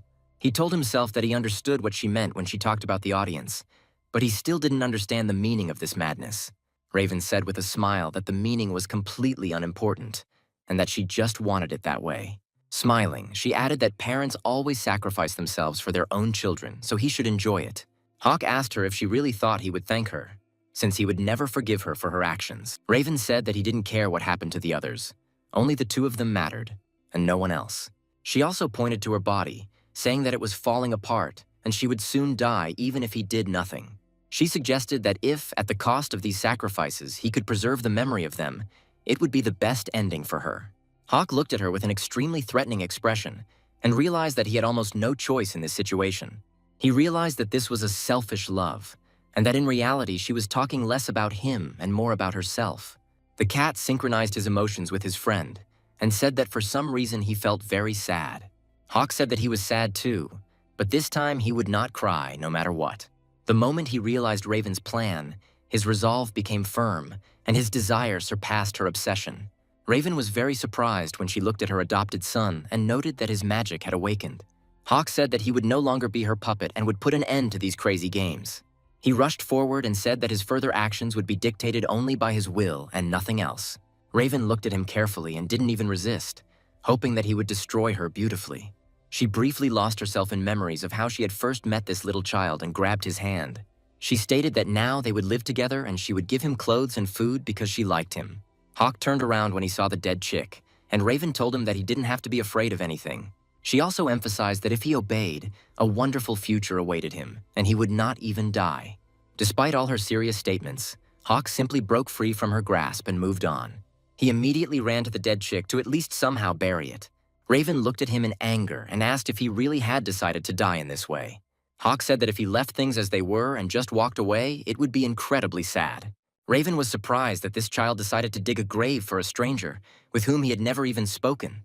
She was imbued with his extreme kindness and naivety, and therefore decided to make him strong. She also liked his looks and realized that his fighting skills needed some work. Now Raven realized that he had become a first-class assassin and had destroyed her almost instantly. Hawk, rushing through in a complex whirlwind, left only pitiful shreds of her instead of a body. Raven looked at him and acknowledged that he had become a first-class assassin, one she would be proud of for the rest of her days. Hawk said seriously that this was not true, since he was no longer a killer. Immediately after that, he turned towards her and took careful aim. The most important member of this squad, who had already prepared and absorbed 3 elements at once, entered the action. Hawk said they knew full well there was another path to take. The cat quickly closed in on Raven to deliver the finishing blow. Hawk completely suppressed his anger at the last moment and gave the choice to this cat. He admitted that the cat would be much more noble than he was, and would always find a more correct solution. The cat did not let down his faithful companion and put all his strength into the magic he possessed. The cat, wanting everyone to be happy, rushed forward, absorbing Raven's magical space. At this point, the villainess despaired, realizing that she was powerless, and wondered why the cat was doing this and not Hawk. At that moment, she resigned herself to the end, and there was a loud explosion which greatly amused Hawk. Watching what was happening, he could not deny himself the pleasure of laughing heartily. His eyes were incredibly pleased, and he said he couldn't imagine a better ending. After the explosion ended, The cat immediately lost its magical powers and began to fall down. Hawk rushed forward and leaped to catch his furry companion and prevent him from falling. However, after this, several magical stones rained down on his head, leaving him with bruises. The cat looked at his owner with concern and asked if he was okay and if he was injured. Hawk replied that there was no need to worry, as he was absolutely fine. The cat said that he was bleeding and offered to get some treatment, but Hawk refused, saying that it was nothing. Turning around, he wondered what had happened to Raven, realizing that her shattered body would now crumble to dust and disappear. He took a few steps and discovered that only 2 magic stones remained. No other items were left. Hawk picked up the items and realized they looked like eggs, after which he expressed hope that they would not hatch. The cat looked at it carefully and said that he didn't know what it was, and they looked at each other in surprise. Hawk held the stones reverently and said that it was he who did this, to which the cat asked him again in surprise. Hawk wondered if his memory had faded again, but then he realized that wasn't quite true. The cat said that he just wanted everyone to be happy and used magic, but he doesn't know why everything happened this way. Hawk reflected that universal happiness also meant giving even the bad guys a chance. Looking at the trophies of the defeated villainess, he realized that this was a choice he still could not fully understand. Wendy looked at the scene with concern and wondered if the fight was finally over. Hawk took a few steps towards her and found that she was very out of breath, after which he tried to calm her down. He said that they had indeed won and asked if she was okay. They also asked her why she looked so tired since she had not taken part in the battle. Wendy said that this was not true, since they also fought all the time, but for slightly different reasons. Wendy shared her experiences about how hard they had to work to save important things and people. She said it was chaos, and they had to keep everyone important to Hawk and the cat safe. Hawk apologized for not thinking of it sooner, but Wendy said it was okay. After that, she said that we needed to follow her since something clearly bad was happening to Noir. Hawk and the cat looked at her in surprise and wondered what could have happened to the Death Knight. After some time, they reached the armor and discovered that a strange, ominous aura was emanating from it. Wendy said that he was originally dead, so without mana, the body begins to disintegrate. Hawk said that in order to revive him, the energy stone needed to be restored. Quite quickly, they inserted both stones into the right places to heal the wounds of this great warrior.